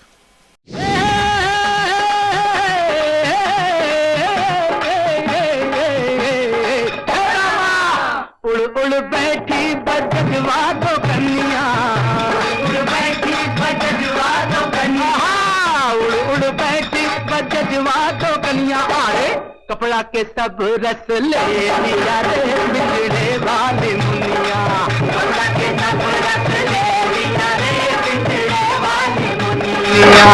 चलक मुताबिक मोहिया रे बिगड़े वाली मुनिया, चलक मुताबिक मोहिया रे बिगड़े वाली मुनिया।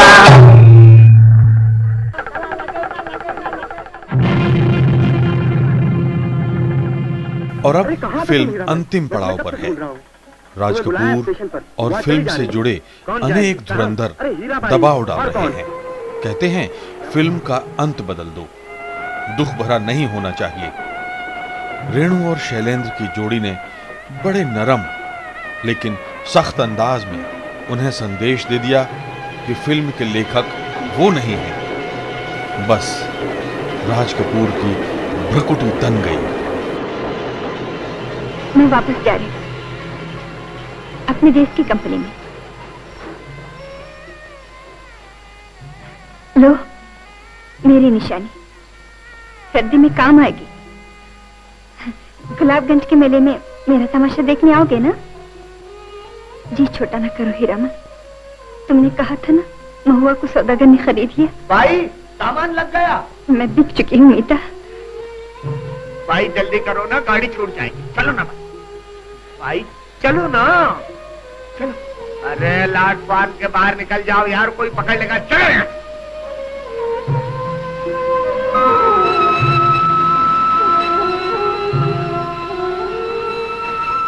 शैलेंद्र को संदेश भेजा गया, कर्ज नहीं चुका पाओगे।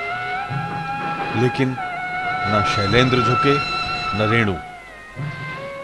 वितरकों ने फिल्म के प्रदर्शन से कन्नी काट ली।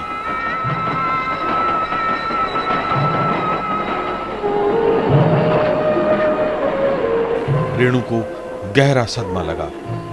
वो गंभीर रूप से बीमार पड़ गई। पटना में उनकी जीवन संगिनी लतिका रेणु नर्स थी। कम से कम सेवा की गारंटी तो थी, इसलिए वो पटना चले गए। शैलेंद्र अब एकदम अकेले थे। रात रात भर जागते, नींद जैसे कोसों दूर थी। फिल्म की बंद पेटियां उन्हें चिढ़ाती। तनाव इतना बढ़ा कि बिस्तर पकड़ लिया। किसी तरह कुछ वितरक तैयार हुए तो दिल्ली और उत्तर प्रदेश के कुछ शहरों में फिल्म का प्रदर्शन हो ही गया। लेकिन बड़े पर्दे पर फिल्म का प्रदर्शन देखना शैलेंद्र के भाग्य में नहीं था। वो बीमार थे। उन्होंने रेणु को एक खत में लिखा, सब छोड़ गए मेरे दोस्त, एकदम अकेला हूं भाई। फिल्म तो रिलीज हो गई, अब रोऊं या खुश होऊं समझ में नहीं आता।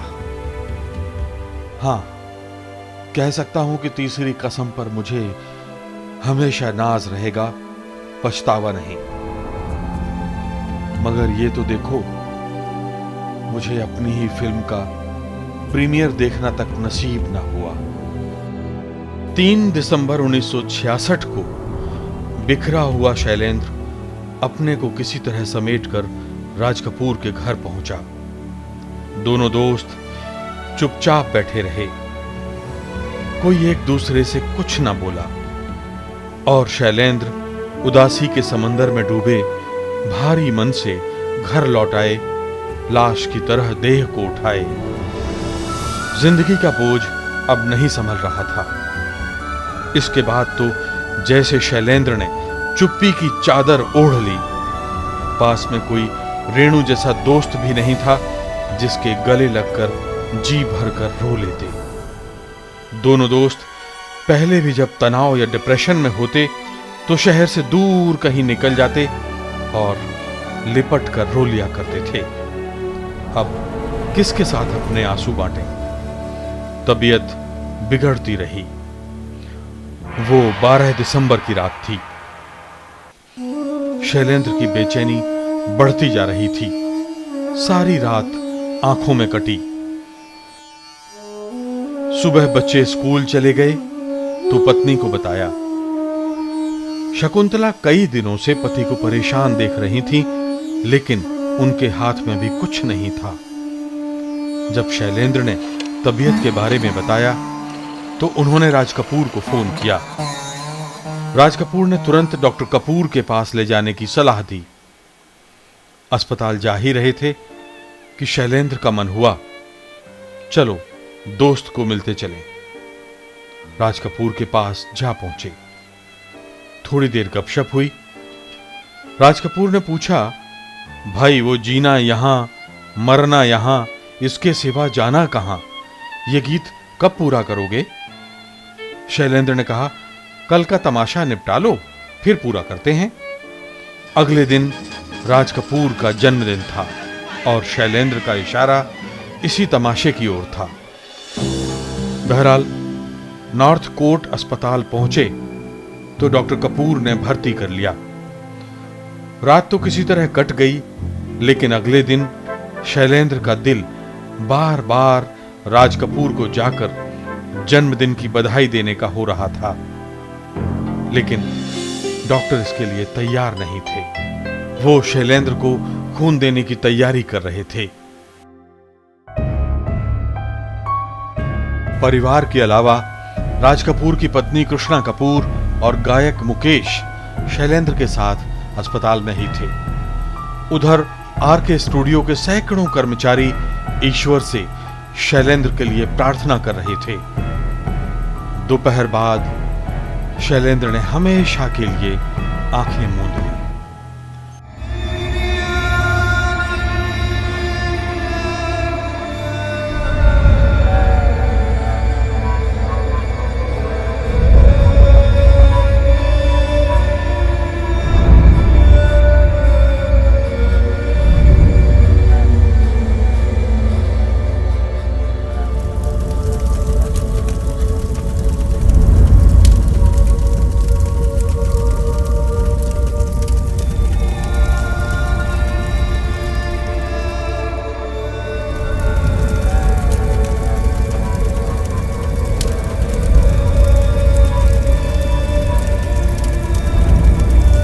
देखते ही देखते ये खबर जंगल में आग की तरह फैल गई। शैलेंद्र चले गए?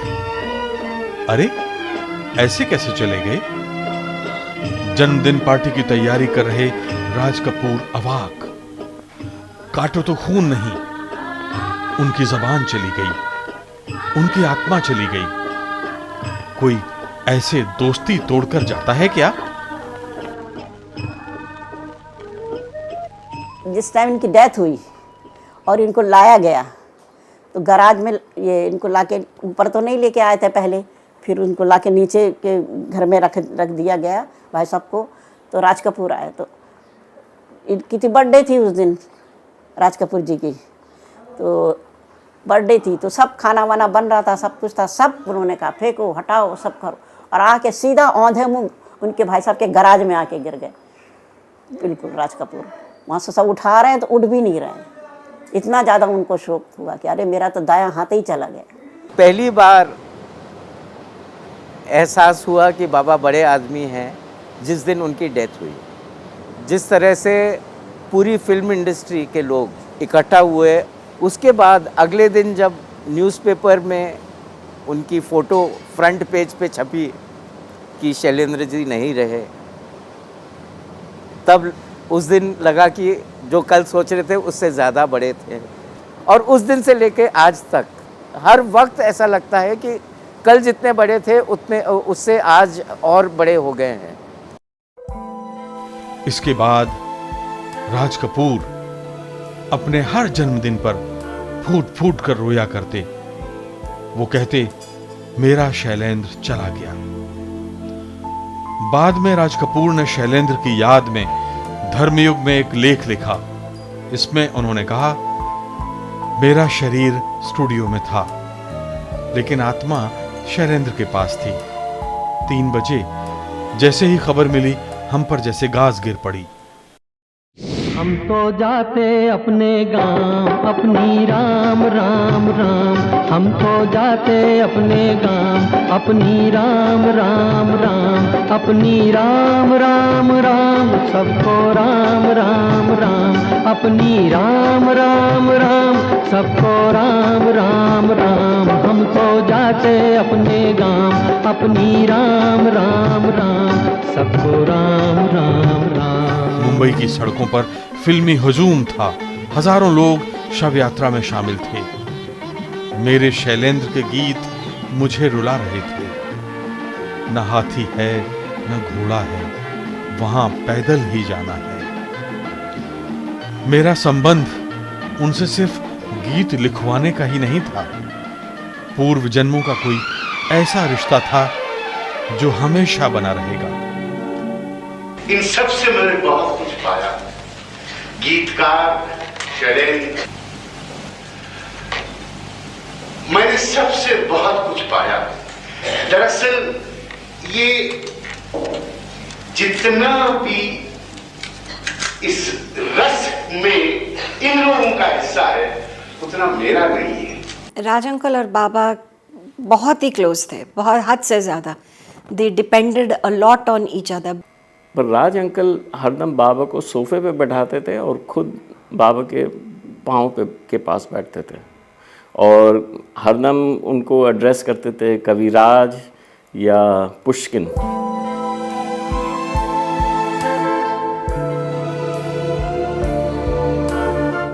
शैलेंद्र के जाने के बाद तीसरी कसम ने बेशुमार लोकप्रियता बटोरी।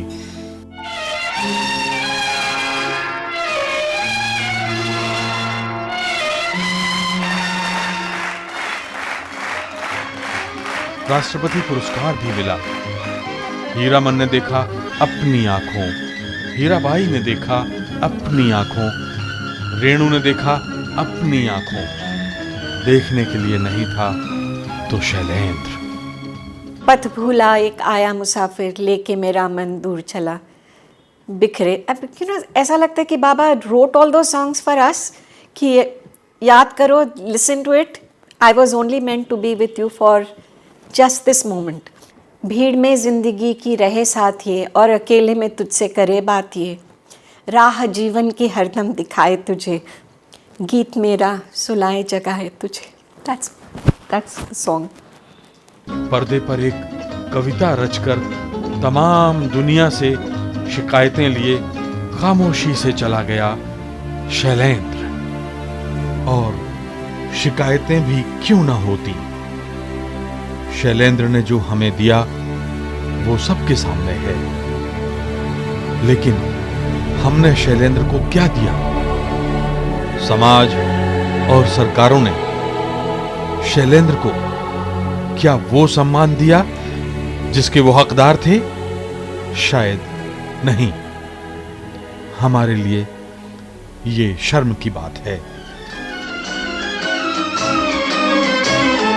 रिश्ता दिल से दिल के एतबार का, जिंदा है हम ही से नाम प्यार का। रिश्ता दिल से दिल के एतबार का, जिंदा है हम ही से नाम प्यार का। के मर के भी किसी को याद आएंगे, किसी के आंसुओं में मुस्कुराएंगे।